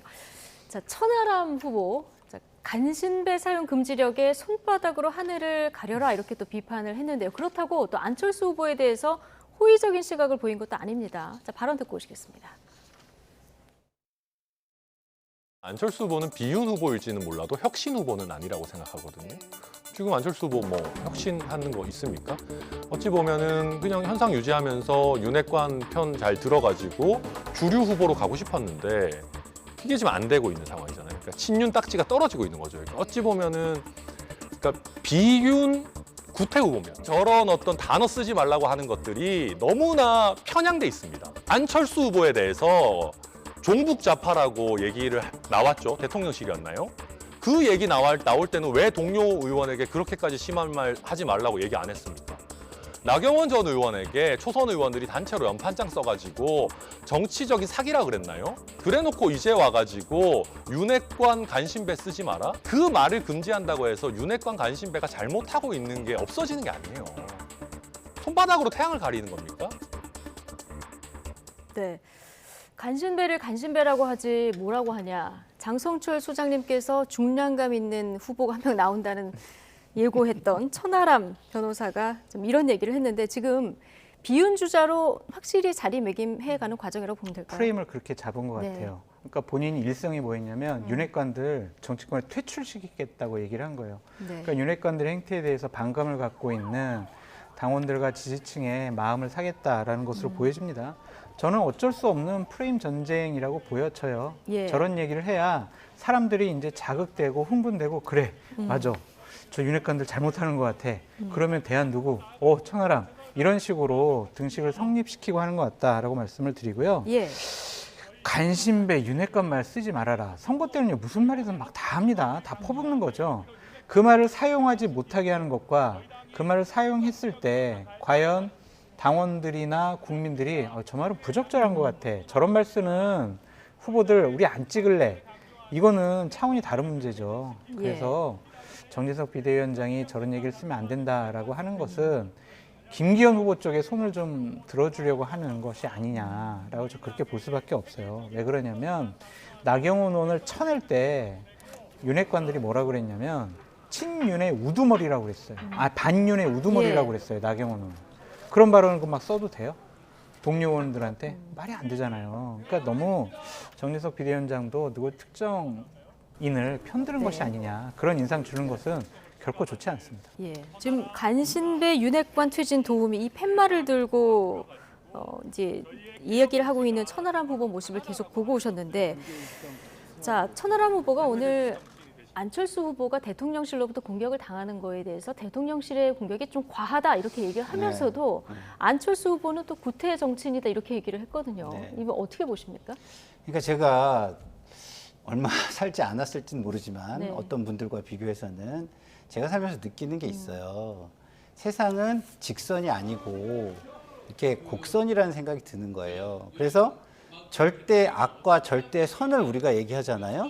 그러면 절대 악으로 쭉 가면은 이게 결국엔 절대 선하고 맞닿아 있고요. 절대 선으로 쭉 가면 절대 악하고 맞닿아 있더라고요. 철학적인 얘기를 좀 해보세요. 그래서 결국엔 싸우면은요, 다 절대 악으로 가 있는 거예요. 그래서 어느 정도 끝으로 가지 말고 어느 정도를 지키면서 싸움을 하는 게 굉장히 중요하다. 저는 이런 말씀을 드리는 거고요. 국민들이 싸우는 사람을 일단 기본적으로 되게 싫어해요. 싸우는 것도 신사도를 가지고 룰을 가지고 싸우면 그건 인정을 해주는 거지. 그게 뭐 룰과 이런 것도 없이 마구잡이로 싸워라 이런 게 아니거든요. 질서를 좀 가지고 싸워라 이런 거라고 저는 생각하고요. 천하람 후보가 이야기하는 거 맞다고 생각합니다. 근데 표현까지 과할 필요가 없는 거예요. 그래서 저렇게 표현이 과하면 결국은 국민은, 당원은 누구를 선택할 거라고 저는 생각하냐면 차악을 뽑을 거라고 생각해요. 그러면 결과적으로 어디로 표가 갈 거라고 보십니까? 최고의 악이라고 우리가 지금 생각하는 사람이 있고 최고의 선이라고 생각하는 사람이 있는데, 이 사람들이 싸워서 전부 다 최악이라고 되면 저는 차악을 선택할 거라고 생각해서, 그래서 저는 안철수 후보가 개혁은 아니에요. 그리고 선도 아닐 수 있어요. 그렇지만 그래도 차악을 뽑는 과정에서 유리한 고지를 점하고 있다라고 저는 생각합니다. 그렇군요. 싸우지 말고 이기는 것이 제일 좋고 싸우려고 해도 정도를 지켜서 싸워야 한다라는 얘기를 지금 오늘 해주고 계신데, 당대표 선거 불출마를 선언한 나경원 전 의원과 누가 연대하느냐 이 문제를 두고도 지금 견제가 상당합니다. 김기현 의원, 다시 나경원 전 의원을 찾았다고 하는데 어떤 얘기를 나눴을까요? 직접 듣고 오시죠. 여러 가지 많은 얘기를 나누고 있고요. 평상시에 늘 우호적 관계 또 동지적 관계를 유지해왔기 때문에 앞으로도 그런 동지적 관계를 잘 이끌어갈 수 있는 동반자라고 생각합니다. 오늘은 저희 당내 초선 의원 한 10분 정도가 직접 이제 성실로 찾아가셨나봐요. 나전 의원 사무실로 찾아가셔서 여러 말씀을 하신 것 같은데, 자세한 그런 얘기들을 다 말씀드리는 것은 적절하지 않고, 어떻든 우리가 정통성과 뿌리를 같이 하는 사람들끼리는 여러 가지 논란도 있더라도 그것을 얼마든지 극복할 수 있는 그런 공동의 기반을 가지고 있다는 것을 보여주는 그런 장면이라고 생각합니다. 나경원 전 의원이 강릉에서 가족 여행 중이었는데 김기현 후보가 여기까지 찾아갔다, 주말에 이렇게 전해졌고요. 장제원 의원도 함께 가자 이런 메시지가 나온 데다가 특히 나경원 전 의원 비판 성명을 냈던 초선 의원 10명도 나경원 전 의원을 만나서 위로했다 이런 보도까지 나왔거든요. 나경원 의원의 마음을 얻을 수 있을까요? 나경원 의원도 이제 앞으로 보수파 정당에서 계속 정치를 하려면 현실적으로 당대표가 될 가능성이 높은 김기현 의원의 저런 손을 내미는 것을 뿌리치기는 좀 어려울 거라고 보여져요. 그래서 저는 시점이 문제라고 좀 생각이 들고, 언젠가는 뭐 나경원 의원이 김기현 의원 손을 들어주지 않을까 그런 생각도 하고 있는데, 시점이 문제일 뿐. 네, 그러니까 적절한 시점을 생각을 하겠죠. 근데 지금 김기현 의원이나 장제원 의원이나 연판장까지 돌려서 나경원 의원 나오지 마, 반성해, 사과해 이랬던 초선 의원들의 행위는 저는 데이트 폭력과 똑같다고 봐요. 막 두드러 패요. 그런 다음에 다시 며칠 후에 찾아가가지고 앞으로 내가 잘해줄게, 다시 잘 지내자, 이거랑 똑같잖아요. 그 두드러 맞은 그 사람의 마음의 상처는 어떡하냐고요. 이용하는 거잖아요. 저거는 정치적인 이용이에요. 그러니까 저런 것들이 과연 옳은 모습이냐.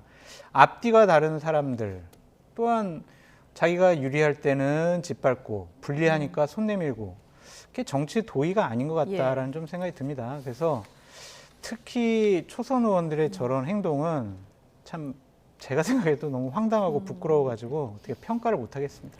김상일 평론가께서는 앞으로 나경원 전 의원의 행보가 어떻게 될 거라고 예상하십니까?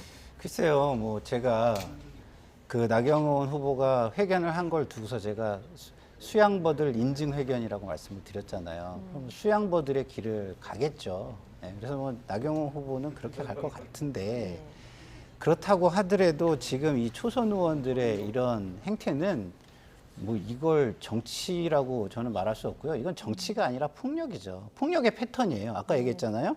폭력을 막 행사해요. 그러고 난 다음에 사랑해라고 얘기를 해요. 이게 대표적인 데이트 폭력과 가정 폭력의 패턴이거든요.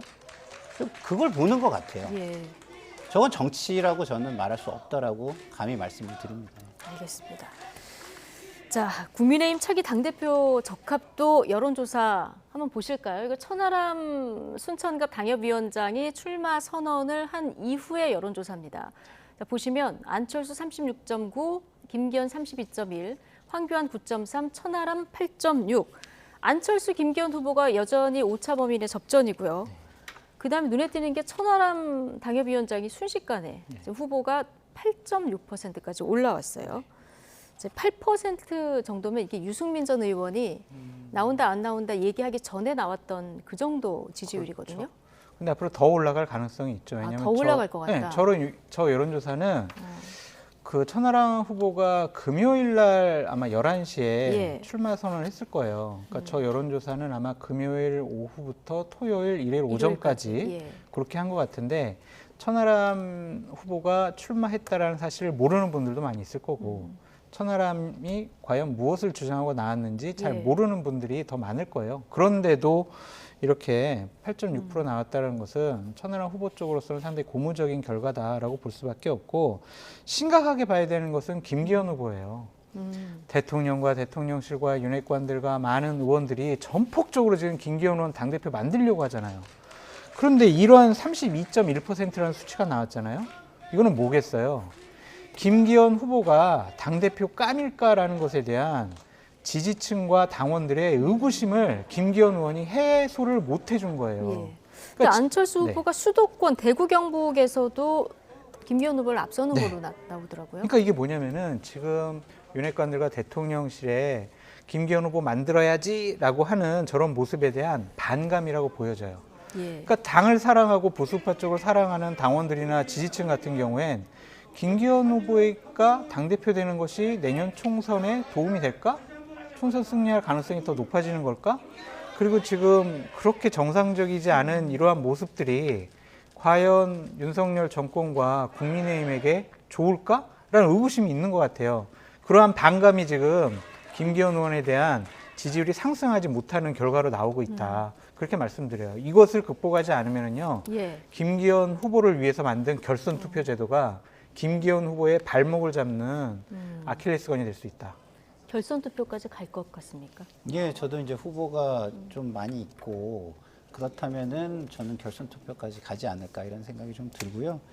우리 장성철 소장이 뭐 얘기한 대로 천하람 후보가 굉장히 고무적인 지금 첫 발을 띈 건 맞습니다. 그거는 굉장히 용기 있는 깃발을 세웠기 때문이에요. 그렇지만 천하람 후보가 극복해야 되는 부분이 존재하죠. 그게 뭐냐면 아직까지는 검증의 어떤 시간이 없었다는 거예요. 그러면 검증받지 못한 후보는, 능력을 검증받지 못한 후보는 불안감이라는 게 존재하거든요. 근데 그거는 단순하게 선명성만 굉장히 확실하게 보여준다고 극복되는 부분은 저는 아니라고 봐요. 그렇기 때문에 선명성으로 지금 표를 흡수한 거는 유승민 전 후보의 표, 후보는 아니었죠. 전 의원의 표, 이런 거를 좀 흡수한 것으로 보이고요. 그 층은 굉장히 순수한 충정을 가진 층이라고 저는 보기 때문에 그 외에 전략적인 층, 그리고 강성 어떤 보수층, 여기에 대한 공략법은 따로 고민을 하시는 게 저는 맞지 않을까 이런 생각이 좀 드는 거죠.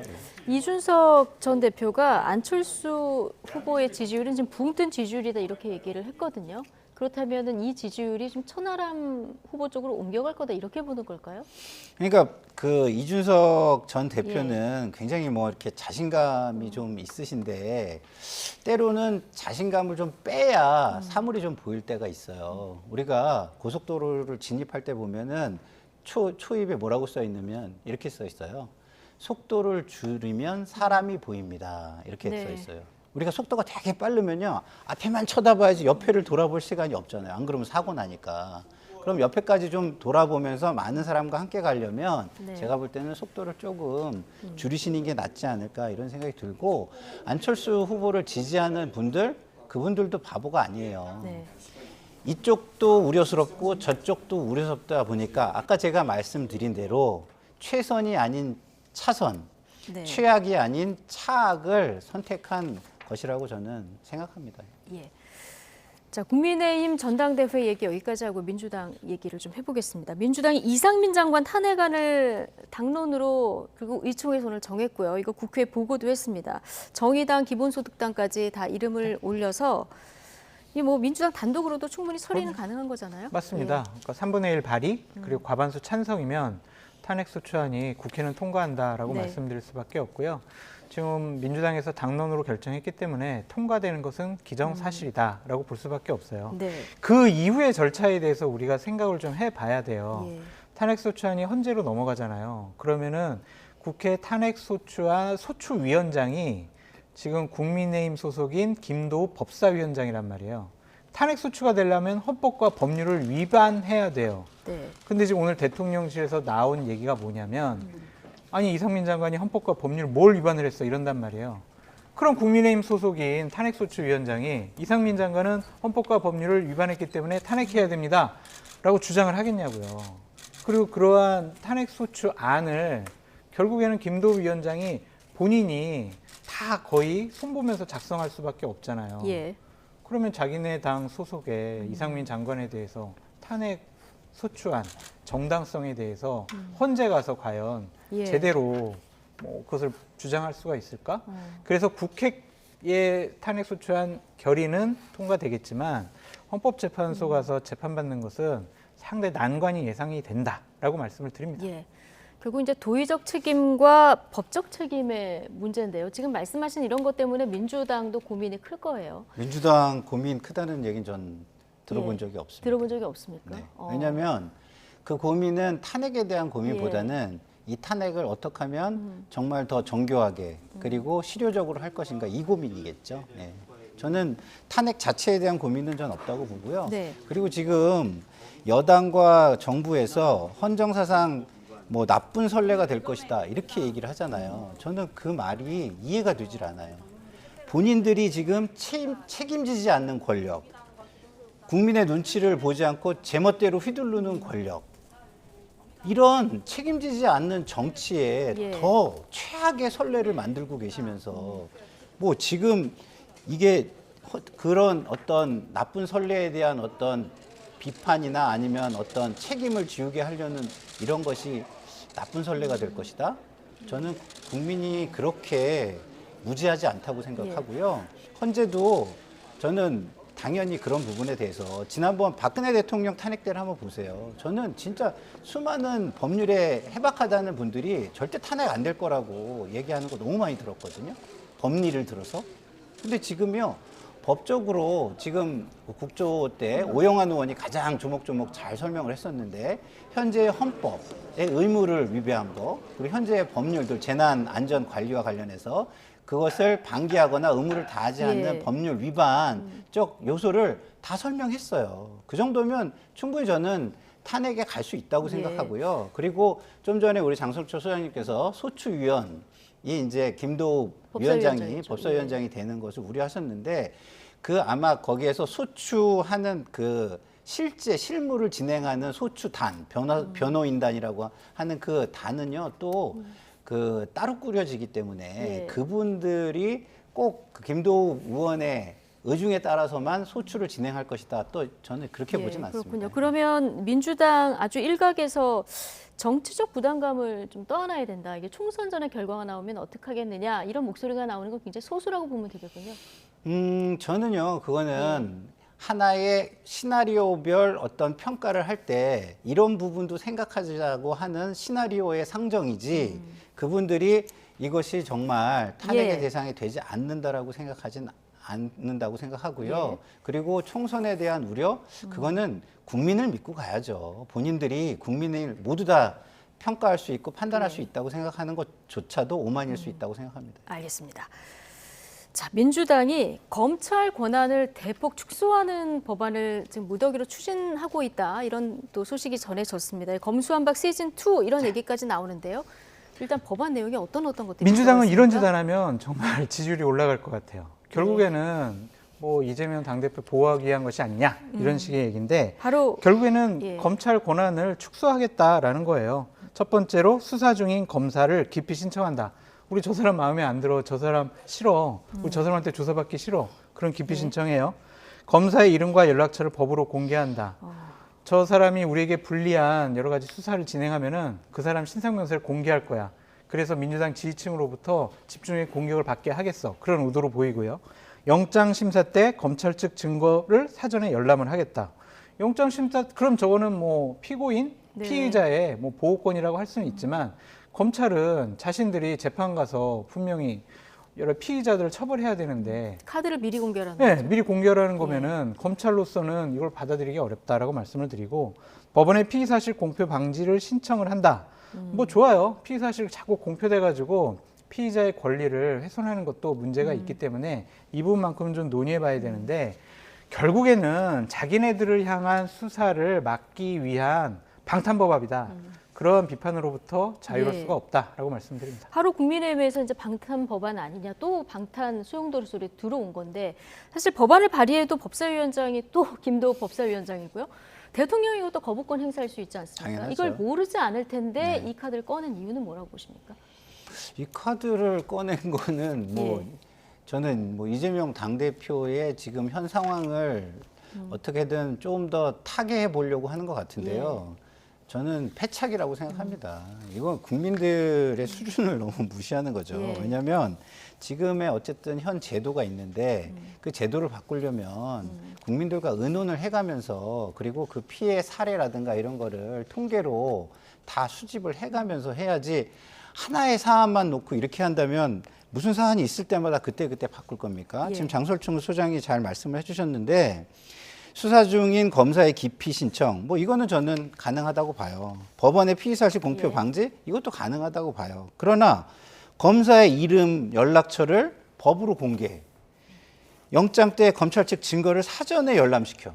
이거는요, 검찰의 어떤 제도, 이거를 굉장히 효과도 검증해 보지 않고 무력화시키는 그런 어떤 제도가 될 수 있기 때문에 굉장히 무책임한 책임을 가진 사람들의 무책임한 어떤 행위다. 이거 국민들이 이거를 있는 그대로 받아들이겠습니까? 예. 자, 그리고 오늘부터 국회가 사흘간 대정부 질문에 돌입했는데요.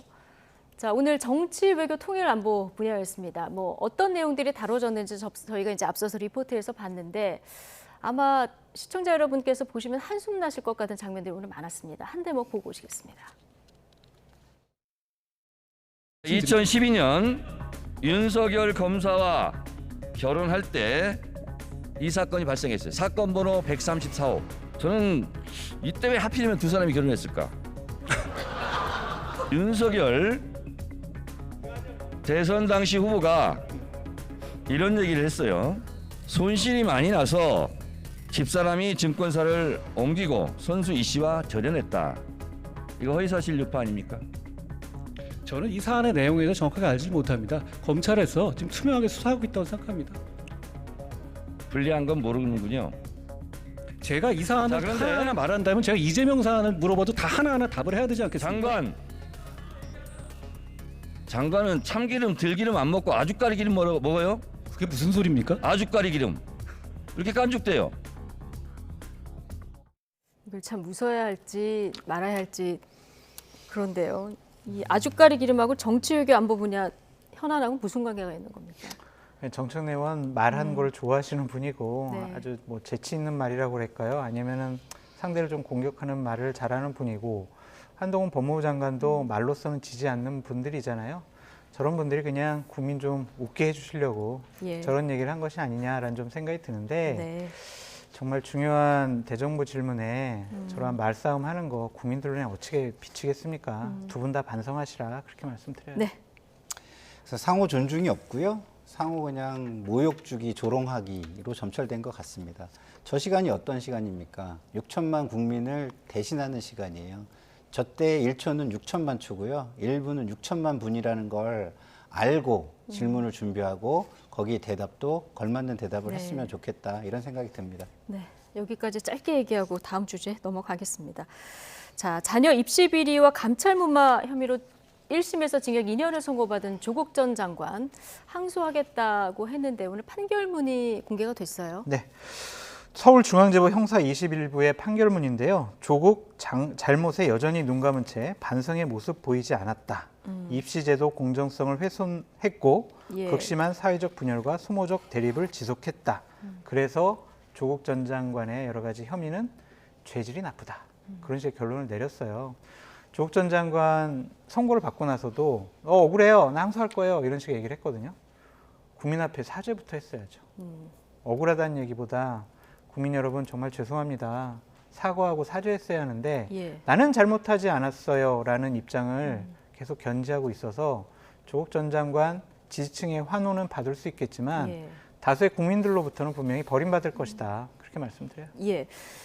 유죄 선고를 받은 부분에 대해서는 사과가 필요했다고 보십니까? 글쎄요, 아직 뭐 재판이 진행 중이니까 그럴 여유가 있었겠느냐라는 생각이 좀 들고요. 근데 뭐 언젠가는 좀 정리를 할 필요는 있다 이런 뭐 말씀을 드립니다. 근데 제가 답답한 건 지금 조민 씨의 태도가 저는 훨씬 더 답답한 거예요. 예, 지금 말씀하셨으니까 그러면 오늘 얼굴을 공개한 상태로 김어준 씨의 유튜브 채널에 출연한 이 부분 말씀하시는 건데요. 여기서 어떤 얘기를 했는지 이 얘기 듣고 이야기 이어가겠습니다. 저는 떳떳합니다. 부끄럽지 않게 살았고요. 아버지가 장관직을 하지 않으셨다면 일어나지 않았을 일이라고 생각하고 있습니다. 표창장으로 의사가 될 수는 없습니다.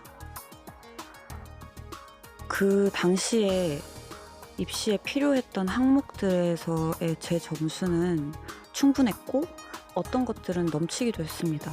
동료나 선배들이 본인의 의사로서의 실력에 대해서도 얘기를 할 거 아니에요? 자질이 충분하다고 들었습니다. 상당히 이제 여유 있는 모습으로 인터뷰를 이어가는 모습 보고 오셨는데 나는 떳떳하다. 이제 이게 아버지 조국 전 장관이 1심에서 유죄 판결을 받은 날 이제 인터뷰인 것으로 전해지고 있는데 여기에 대해서 평가가 굉장히 극과 극입니다. 저런 따님 두셔서 얼마나 뿌듯할까 이런 평가도 나오고요. 정유라 씨 같은 경우는 웃고 간다. 네. 자, 이런 표현을 또 썼더라고요. 여기에 대해서 아까 할 말이 좀 있으셨던 것 같은데요. 진짜 답답하더라고요. 나는 떳떳하다. 저 말을 듣고서 제가 드는 생각이 이거였어요.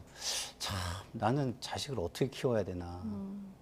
저게 떳떳하면 나에게도 많은 기회가 있는데 그 기회들을 다 활용을 해야 되는 건가? 그게 아니라고 나는 생각하는데 그런 생각이 들더라고요. 그리고 우리나라의 부모, 다른 부모들은 그런 것들을 다 찾아다니면서 어떻게든 반칙과 제도를 무시하고 우회하는 걸 찾아서 그걸 다 해야 되나? 자식들에게 해줘야 되나? 저는 굉장히 좀 고민스럽고 답답했고요. 또 하나는 왜 저렇게 갑자기 저러지? 우리나라의 갈등의 한 축에 서가지고 그 한 축으로서 앞으로 살아가겠다는 의지의 표현인가? 그러면 또 저 한 축, 양쪽의 축에 매달려서 국민들은 또 싸우고 서로 비난하고 이러면서 그 갈등과 혐오 속에서 또 살아가야 되나? 참 답답한 그런 말이었고요. 참 젊은 분인데 왜 저렇게 됐을까?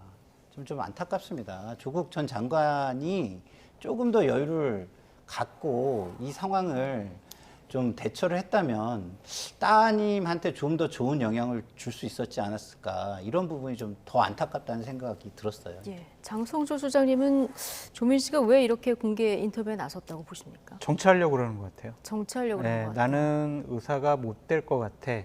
그러면은 정치할 거야라고 본인이 좀 생각하는 것이 아닌가라는 생각이 들고, 젊은이라서 비판을 하지 않으려고 했습니다. 그냥 아이이기 때문에 비판하지 않으려고 했었는데 저런 뻔뻔함은 그 아버지를 닮은 것이 아니냐라는 좀 생각이 듭니다. 출석을 위조했어요. 이게 떳떳한 거예요.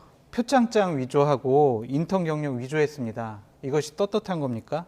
성적 위조하고 대리 시험 봐가지고 성적을 잘 받으려고 했어요. 이게 떳떳해요?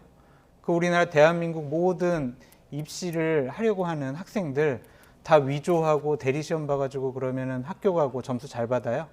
그런 나라가 공정한 나라예요? 본인 떳떳하대요. 잘못한 거 없대요. 이게 말이 돼요? 이런 사람들은 정말 반성하고 본인들이 먼저 무리를 일으킨 것에 대해서 아주 국민들께 사죄해야지, 저런 식의 반응 보이는 것은 국민의 분노만 더 크게 올릴 것밖에 없다. 네. 반성 좀 하시라, 그렇게 말씀드려요. 예, 이게 누군가의 소중한 기회와도 연결된 문제이기 때문에 아마 오늘 두 분이 조금 비판적인 이런 평론을 보여주신 것 같습니다. 오늘 두 분 말씀 여기까지 듣겠습니다. 장성철 공론센터 소장, 그리고 김상일 정치평론가 두 분과 함께했습니다. 고맙습니다.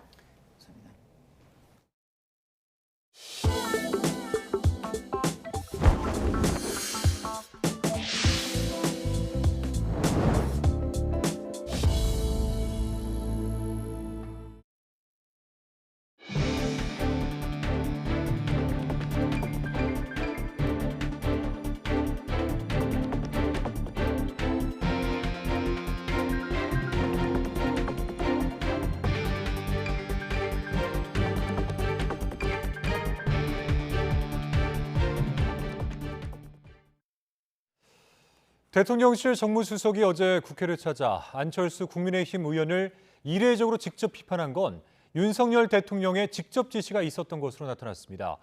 윤 대통령은 안 의원에게 크게 분노하며 엄중 경고하라고 언급한 것으로 전해졌습니다. 박소정 기자입니다. 국민의힘 안철수 의원이 대통령실의 선거 개입 비판글을 올린 지 3시간 만에 국회를 찾은 정무수석. 기자들 앞에서 작심하고 입을 열었습니다. 그건 정말 잘못된 표현입니다. 대통령과 후보가 어떻게 동격이라고 지금 이야기를 하는 겁니까? 대통령께서 간신인지 아닌지 구분도 못하고 국정을 운영하고 계시겠습니까? 그건 대통령을 공격하는 거 뭐가 다르겠습니까? 이어 대통령을 당무에 끌어들이지 말라, 강경한 어조로 안 의원을 비난했는데 갑작스러운 이 브리핑 배경에 윤 대통령의 직접 지시가 있었던 것으로 전해졌습니다. 대통령실 고위 관계자는 YTN에 윤 대통령이 안 의원에 대한 엄중 경고를 지시했고, 이에 따라 이 수석이 국회를 찾았다고 설명했습니다. 안 의원과는 오랫동안 여러 사례가 축적돼 윤 대통령이 가까이 함께할 인물로 인식하고 있지 않다고도 말했습니다. 윤 대통령이 윤한 연대, 윤핵관 등의 표현에 경로했다는 얘기도 나왔습니다. 다른 대통령실 관계자는 대통령이 한 달에 내는 당비가 300만 원으로 국회의원의 10배에 이르는데 당원으로서 할 말이 없겠느냐고 반문했습니다. 또 선관위 주관이 아닌 당내 선거라 당무 개입이라 할 수 없으며, 윤한 연대 언급에 반박한 건 당무 개입 문제가 아닌 사실관계의 문제라고 강조했습니다. 김기현 의원의 후원 회장이자 윤 대통령 책사로 불리는 심평 변호사가 안 의원이 당대표가 된다면 윤 대통령의 탈당 또는 정계 개편 가능성이 있다고 언급한 것에 대해 대통령실에서는 공개적으로 언급하진 않았습니다. 다만 대통령실 고위 관계자는 신 변호사의 개인 의견에 무엇라 말하겠느냐며 대통령실이 언급할 대상이 아니라고 일축했습니다. YTN 박소정입니다. 네, 이렇게 대통령실로부터 공개 비판을 받은 안철수 의원은 오늘 당대표 선거운동 일정을 잠정 중단하고 숨 고르기에 들어갔습니다. 한 달 남은 국민의힘 전당대회가 과열 양상을 보이는 가운데 간신배, 윤핵관 등의 표현을 둘러싼 충돌도 빚어졌습니다. 김경수 기자입니다. 윤석열, 안철수, 이른바 유난연대라는 말로 대통령을 전당대회에 끌어들이지 말라는 대통령실의 공개 비판에 안철수 의원은 일단 한 발 물러섰습니다. 안 의원은 대통령과 동급이라는 생각은 꿈에도 해본 적이 없다며 앞으로 유난연대라는 표현은 쓰지 않겠다고 YTN과의 통화에서 밝혔습니다. 윤 대통령에게 힘이 되겠다는 생각엔 변함이 없다면서 잠시 공개 일정을 미루고 선거 전략을 점검하는 시간을 갖겠다고 했습니다. 100% 당원 투표 방식인 이번 전당대회에서 대통령과 척을 져서 좋을 게 없다는 판단을 한 것으로 보이는데 다만 안 의원은 불편한 심기도 감추지 않았습니다. 청와대에서 이렇게 당내 경선에 개입하는 것 자체가 정말 그 법적으로도 문제가 많고 그래서는 안 되는 일 아니겠습니까? 안 의원이 숨고르기에 들어간 가운데 김기현 의원은 과거 안 의원이 친언론노조 행적을 보였다는 한 보수단체 주장을 거론하며 입장을 밝히지 않으면 후보직 사퇴까지 요구하겠다고 공세를 폈습니다. 이어 더 이상 분란 일으키지 말라며 안 의원을 정조준했습니다. 오히려 대통령에게 부담을 주고 대통령이 힘이 빠지게 하는 국정 운영의 동력에 차질을 주는 행태는 더 이상 없었으면 좋겠습니다. 친윤 핵심 장제원 의원도 안 의원이 대통령을 전당대회에 끌어들였다고 가세했습니다. 안철수 후보 측에서 대통령을 먼저 끌어들였잖아요. 윤심이 있다 없다 유난연대니 이런 얘기를 하니까 그런 걸 하지 말라라고 하는 거지 그게 무슨 당무 개입입니까? 전당대회가 과열 양상을 보이자 정진석 비대위원장은 간신배, 윤핵관 등의 표현을 다시 사용하면 가만두지 않겠다고 경고했고 친 이준석계 후보들은 강하게 반발했습니다. 무슨 윤핵관이니 간신배니 이런 악의적인 언사를 서슴지 않는 것은 더 이상 동지로 간주할 수 없습니다. 그런 용어를 막는다고 해가지고 지금 윤핵관이라고 하는 사실 저희 당을 굉장히 어지럽히는 그런 간신배들에 대한 국민들의 불만이 사라지는 것은 아닙니다. 간신배를 간신배라고 부르지 그럼 도대체 뭐라고 부르겠습니까? 화합의 장을 만들겠다는 당 지도부 다짐과 달리 국민의힘 전당대회는 연일 크고 작은 충돌을 빚으며 혼탁한 양상을 보이고 있습니다. 대통령실과 안철수 의원의 갈등 역시 전당대회 판세의 새 변수로 떠오르는 모습입니다. YTN 김경수입니다. 윤석열 대통령의 국정 지지도가 4주 만에 반등해 40%에 육박했다는 여론조사 결과가 나왔습니다. 리얼미터가 미디어 트리뷴 의뢰로 지난달 30일부터 지난 3일까지 닷새 동안 전국 성인 남녀 2,511명에게 설문한 결과 윤 대통령의 국정 수행에 대한 긍정평가는 전주보다 2.3%포인트 오른 39.3%였고 부정평가는 2.0%포인트 내린 57.8%로 나타났습니다. 윤 대통령의 지지율은 1월 첫째 주 40.9%에서 지난주 37%까지 3주 연속 내려가다 4주 만에 오름세로 돌아섰습니다. 리얼미터는 난방비 이슈에 대한 적극적 대처와 김성태 전 쌍방울 회장의 대북 송금 의혹 등으로 대통령 지지율이 상승했다면서 다만 천공 대통령 관저 의혹 영향으로 40%대 회복은 실패했다고 분석했습니다. 정당 지지율은 국민의힘은 전주보다 2.4%포인트 오른 41%를, 더불어민주당은 3.1% 떨어진 42.3%를 각각 기록했습니다.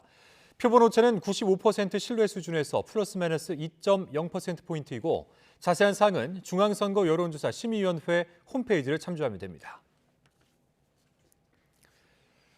더불어민주당 등 야 3당이 이태원 참사의 책임을 물어 이상민 행안부 장관에 대한 탄핵 소추안을 발의했습니다. 국민의힘은 이재명 방탄용이라며 거세게 반발했는데 모레쯤 국회 본회의 표결이 예상됩니다. 박기원 기자입니다. 더불어민주당 등 야 3당이 이태원 참사 대응 부실의 책임을 물어 이상민 행정안전부 장관 탄핵 소추안을 발의했습니다.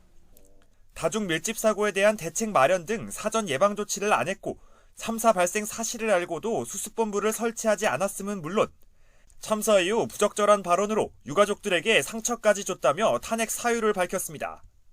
정부와 여당은 이상민만큼은 치외법권으로 신성 불가침으로 여겨두는 듯합니다. 그래서 저희로서는 우선은 기다릴 만큼 기다려서 이제는 이 문제에 대해서 매듭을 지어야 할 때다라고 판단을 했습니다. 민주당 내 일각에서 탄핵 기각 시 역풍 등을 우려했지만 주말 사이 설득 작업을 거쳐 당론으로 확정됐습니다. 이 장관이 했던 헌법적 또는 법률적 위반 행위는 굉장히 크고 그 결과 많은 국민들의 목숨이 희생됐다. 그렇기 때문에 탄핵의 필요성은 충분히 인정된다라는 것이 저희 주장의 요지입니다. 탄핵안이 제출된 건 21대 국회 들어 세 번째로 이번에는 정의당과 기본소득당까지 국회의원 173명이 이름을 올렸습니다. 때문에 오는 8일 예상되는 본회의 표결에서 어렵지 않게 가결될 것으로 보입니다. 이에 국민의힘은 이 장관이 직무상 위법을 저지른 게 없어 탄핵 요건조차 갖추지 못했다며 반발했습니다. 특히 탄핵안은 이재명 대표를 위한 방탄용이라면서 민주당 내 당원 당규에 따라 이 대표부터 탄핵하는 게 먼저라고 반격했습니다. 만약에 탄핵이 기각되면 민주당이 정치적 책임을 져야 한다. 그 점을 분명히 짚고 넘어가고요. 법률 위반이 저희들은 없다고 보는 거거든요. 대정부 질문 첫날 국회에 출석한 이상민 장관은 관련 질의에 말을 아꼈습니다. 오늘 탄핵소추안이 국회에 제출됐는데 어떤 심정입니까? 나중에 좀 정리가 되면 그때 자세한 말씀. 이상민 장관 탄핵안에 이어 민주당은 주가 조작 의혹을 받는 김건희 여사 특검도 2월 임시국회에서 추진한다는 방침이어서 여야의 강대강 대치 전선은 갈수록 가팔라질 전망입니다. YTN 박견입니다. 이태원 참사 희생자 유족들이 보수단체 신자유연대의 분향소 접근을 금지해달라며 낸 가처분 신청이 받아들여지지 않았습니다. 서울 서부지방법원은 오늘 12구 이태원 참사 유가족협의회가 신자유연대와 김상진 대표를 상대로 낸 가처분 신청을 모두 기각했습니다. 재판부는 분향소가 마련된 녹사평 광장이 경건하고 평온하게 애도할 수 있는 곳이 아니고 신자유연대가 먼저 집회를 하고 있었던 만큼 유가족에게 광장을 배타적으로 사용할 권리는 없다고 판단했습니다. 또한 신자유연대가 설치한 현수막과 발언한 내용은 주로 특정 정치인이나 정당을 비판하는 것이지 유가족의 추모 감정을 훼손하려는 의도가 있다고 보기에는 부족하다고 평가했습니다. 김성태 전 쌍방울 회장과 북한 고위 인사 사이에 친서가 오간 사실을 파악한 검찰이 대북 송금과 경기도 사이의 연관성을 입증하는 데 주력하고 있습니다. 검찰은 지난 3일 열린 이화영 전 경기도 평화부지사의 재판에서 김 전 회장이 지난 2019년 5월쯤 북한 김영철 조선아태 평화위원회 위원장으로부터 친서를 받은 뒤 임직원 앞에서 잊게 했다는 내용의 진술을 공개했습니다. 비슷한 시기 경기도 역시 아태엽 안부수 회장을 통해 이재명 대표 명의의 친서를 전달한 것으로 알려졌는데 친서에는 4.27 판문점 선언 1주년 행사를 공동 주최하는 등의 내용이 담긴 것으로 전해집니다. 지난 3일 구속 기소된 김성태 쌍방울 전 회장은 검찰 조사에서 북한에 세 차례에 걸쳐 800만 달러 이상을 보냈고 이 가운데 300만 달러는 경기도지사였던 이재명 민주당 대표의 방북 비용이었다고 주장하기도 했습니다. 북한의 식량난이 심각한 수준인 것으로 보이는 징후들이 계속 제기돼 왔었는데요. 북한이 농업 문제만을 위해 이달 말 당 전원회의를 열겠다고 밝혔습니다. 당 전원회의를 2달 만에 또 여는 건 아주 이례적인 상황이라는 평가가 나오고 있는데 그 이유를 최두희 기자가 보도하겠습니다. 북한은 지난해 10월부터 중국에서 안남미로 불리는 장립종쌀을 사상 처음 들여오기 시작했습니다. 장립종쌀은 주로 동남아에서 애용하는데 찰기가 적은 게 특징입니다. 북한이 상대적으로 가격이 저렴한 장립종쌀 수입에 나선 건 식량난과 경제난 때문으로 풀이됩니다. 북한의 식량 생산량은 22년도 451만 톤이었고 그 전해 21년도에는 469만 톤이었습니다. 다소 3.8% 정도의 감소가 있었던 것으로 추정하고 있고 앞서 미국의 북한 전문 매체 38도스도 북한의 식량 사정을 재앙적인 대기근을 겪었던 1990년대 이후 최악으로 평가했습니다. 일각에서는 아사자가 발생하고 있다는 확인되지 않은 소식도 나오지만 북한 스스로 농사가 절박한 과제라고 공식화한 점을 보면 대규모 식량난에 부닥친 점은 분명해 보입니다. 이런 가운데 북한은 농업 분야 단일 의제만으로 이달 말 당 전원회의를 열겠다고 밝혔습니다. 당면한 농사에 필요한 해당 대책을 강구하는 것은 대단히 중요하고 절박한 초미의 과제로 나선다. 2달 만에 다시 전원회의를 여는 건 이례적인 일로 식량난에 따라 민심도 악화하고 있는 게 아니냐는 추측도 나옵니다. 김정일 위원장이 상대적으로 이 농업 문제와 관련한 우선순위를 두고 있는 거고, 근데 이제 자기 뜻대로 안 되니까 뭔가 초조감도 반영돼 있는 것으로 보여지는 그런 어떤 지금 현상들이 일어나고 있는 거죠. 북한이 식량난에 처했더라도 도발을 중단하지는 않을 것으로 보입니다. 내부 기강을 다잡기 위한 수단으로 오히려 군사적 카드를 더 꺼내드는 게 아니냐는 우려가 제기됩니다. YTN 최도입니다. 돌로 다른 사람을 이유 없이 폭행한 일이 제주에서 발생했습니다. 20대 가해 남성은 술에 취해 기억이 없다고 주장하고 있습니다. 보도에 고재영 기자입니다. 하얀 바지를 입은 20대 A씨가 길바닥에서 돌덩이를 줍습니다. 돌을 숨긴 채 근처에 세워진 차 뒷문을 열려다 열리지 않자 걷기 시작합니다. A씨는 10여 미터를 걸어가 길거리 공연을 보던 시민을 갑자기 돌로 때리고 그대로 달아납니다. 피해자는 순식간에 알지도 못하는 A씨에게 폭행당해 왼쪽 얼굴 광대뼈가 골절되는 중상을 입었습니다. 신고를 받은 경찰은 주변 폐쇄로 화면을 확인하고 탐문을 거쳐 10시간 만에 A씨를 긴급 체포했습니다. 일면식도 없는 피해자를 돌로 내리쳐 도주한 피의자를 주변 CCTV 50여 대 분석 및 탐문을 통해 제주 시내 모처에서 긴급 체포했습니다. 이 남성은 경찰 조사에서 술에 취해 기억이 나지 않는다고 진술했습니다. 범행 전에 지인과 함께 범행 장소 근처에서 술을 마신 상태였습니다. 경찰은 A씨를 특수상해 혐의로 구속 수사한 뒤 검찰로 사건을 넘겼습니다. 이번 사건과 관련해 경찰은 심야 시간대 집중 순찰 등 범죄 예방 활동을 강화할 계획입니다. YTN 고재영입니다. 지난 1일 경북 울진 기성면에서 발생한 산불이 방화로 시작된 것으로 보고 산림당국이 수사에 나섰습니다. 경북 울진군은 산불 원인을 조사하던 중에 낙엽을 모아 불쏘시개로 사용하는 등 방화 정황을 확인해 경찰에 감식을 의뢰했다고 밝혔습니다. 방화범은 일정 시간이 지난 뒤 불이 붙도록 하는 도구를 사용해 도망칠 시간을 버는 등 치밀하게 범행한 것으로 알려졌습니다. 튀르키예 남부를 강타한 지진으로 튀르키예와 시리아를 합친 사망자가 1,800명에 이를 것으로 보입니다. 외신 보도를 보면 튀르키예 사망자가 1,000명을 넘었고 시리아에서도 800명이 목숨을 잃은 것으로 나타났습니다. 튀르키예 재난위기관리청장은 10개 지역에서 1,014명이 사망하고 7천여 명이 다쳤으며 건물 2,800여 개가 무너진 것으로 집계됐다고 밝혔습니다. 레제프 타이프 에르도안 튀르키예 대통령은 사상자가 계속 늘어 피해 규모를 예상하기 어렵다며 추운 날씨에 더해 새벽에 일어난 지진으로 상황이 매우 어렵다고 말했습니다. 첫 지진은 현지 시각으로 새벽 4시 17분쯤 튀르키예 동남부에서 규모 7.8로 발생했습니다. 그 뒤 80번 가까운 여진이 있었으며 여진 가운데 규모 6과 7이 넘는 강진도 여러 차례 이어지고 있습니다. 튀르키예는 세 개의 대륙판이 부딪히는 지형적인 영향으로 강진이 자주 발생하는 대표적인 지역입니다. 특히 지진이 발생하는 깊이가 낮아 같은 규모라도 더 큰 피해를 주는 특징이 있습니다. 김진두 기자가 보도합니다. 지구상에서 지진이 가장 잦은 지역은 환태평양 조산대입니다. 연간 지진의 총 80%가 넘게 발생합니다. 그런데 내륙에도 못지않은 강진 다발 지역이 있습니다. 바로 유럽과 아시아의 경계에 위치한 튀르키예입니다. 이번 지진을 포함해 최근 24년간 발생한 규모 7.0 안팎의 강진만 모두 5차례.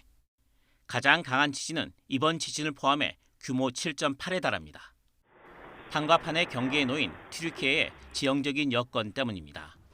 무려 3개의 대륙판, 아프리카판과 아라비아판, 아나톨리아판이 튀르키예에서 만납니다.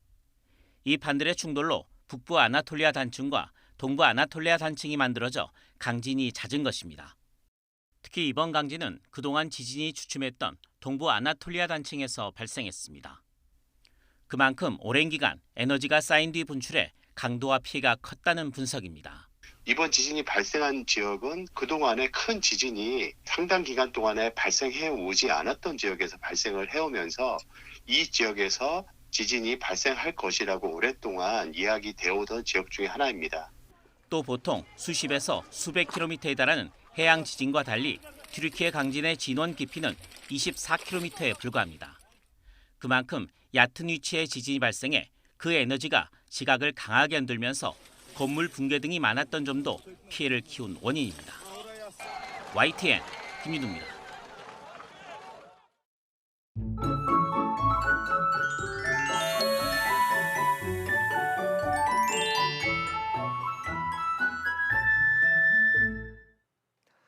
추위가 물러난 뒤 연일 미세먼지가 말썽을 부리고 있습니다. 내일은 오늘보다 날이 더 온화해지겠지만 여전히 공기가 무척 탁할 것으로 보이는데요. 우선 서울 아침 기온이 0도, 낮 기온 10도로 아침과 낮 기온 모두 오늘보다 높겠습니다. 다만 서쪽 지방은 종일 영동과 경북도 오전까지 초미세먼지 농도가 짙게 나타나겠습니다. 이에 따라 수도권에 이어 그 밖의 중서부 지방에도 미세먼지 비상 저감 조치가 내려지겠습니다.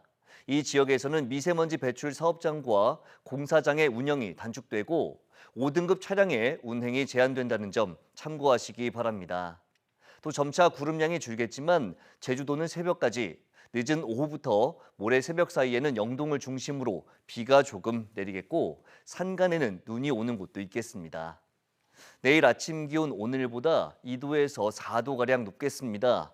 서울 0도, 대전 영하 3도, 광주 0도, 부산 6도로 예상됩니다. 낮 기온은 오늘과 비슷하거나 조금 높겠습니다. 서울 10도, 대전 11도, 광주 14도, 부산 14도로 예상됩니다. 이번 주 내내 예년보다 온화한 날씨가 이어지겠고 주 후반에는 영동과 충청 이남에 비나 눈이 내릴 전망입니다. 날씨 정보였습니다. 네, 월요일 뉴스나이트 마치겠습니다. 함께해 주신 여러분 고맙습니다.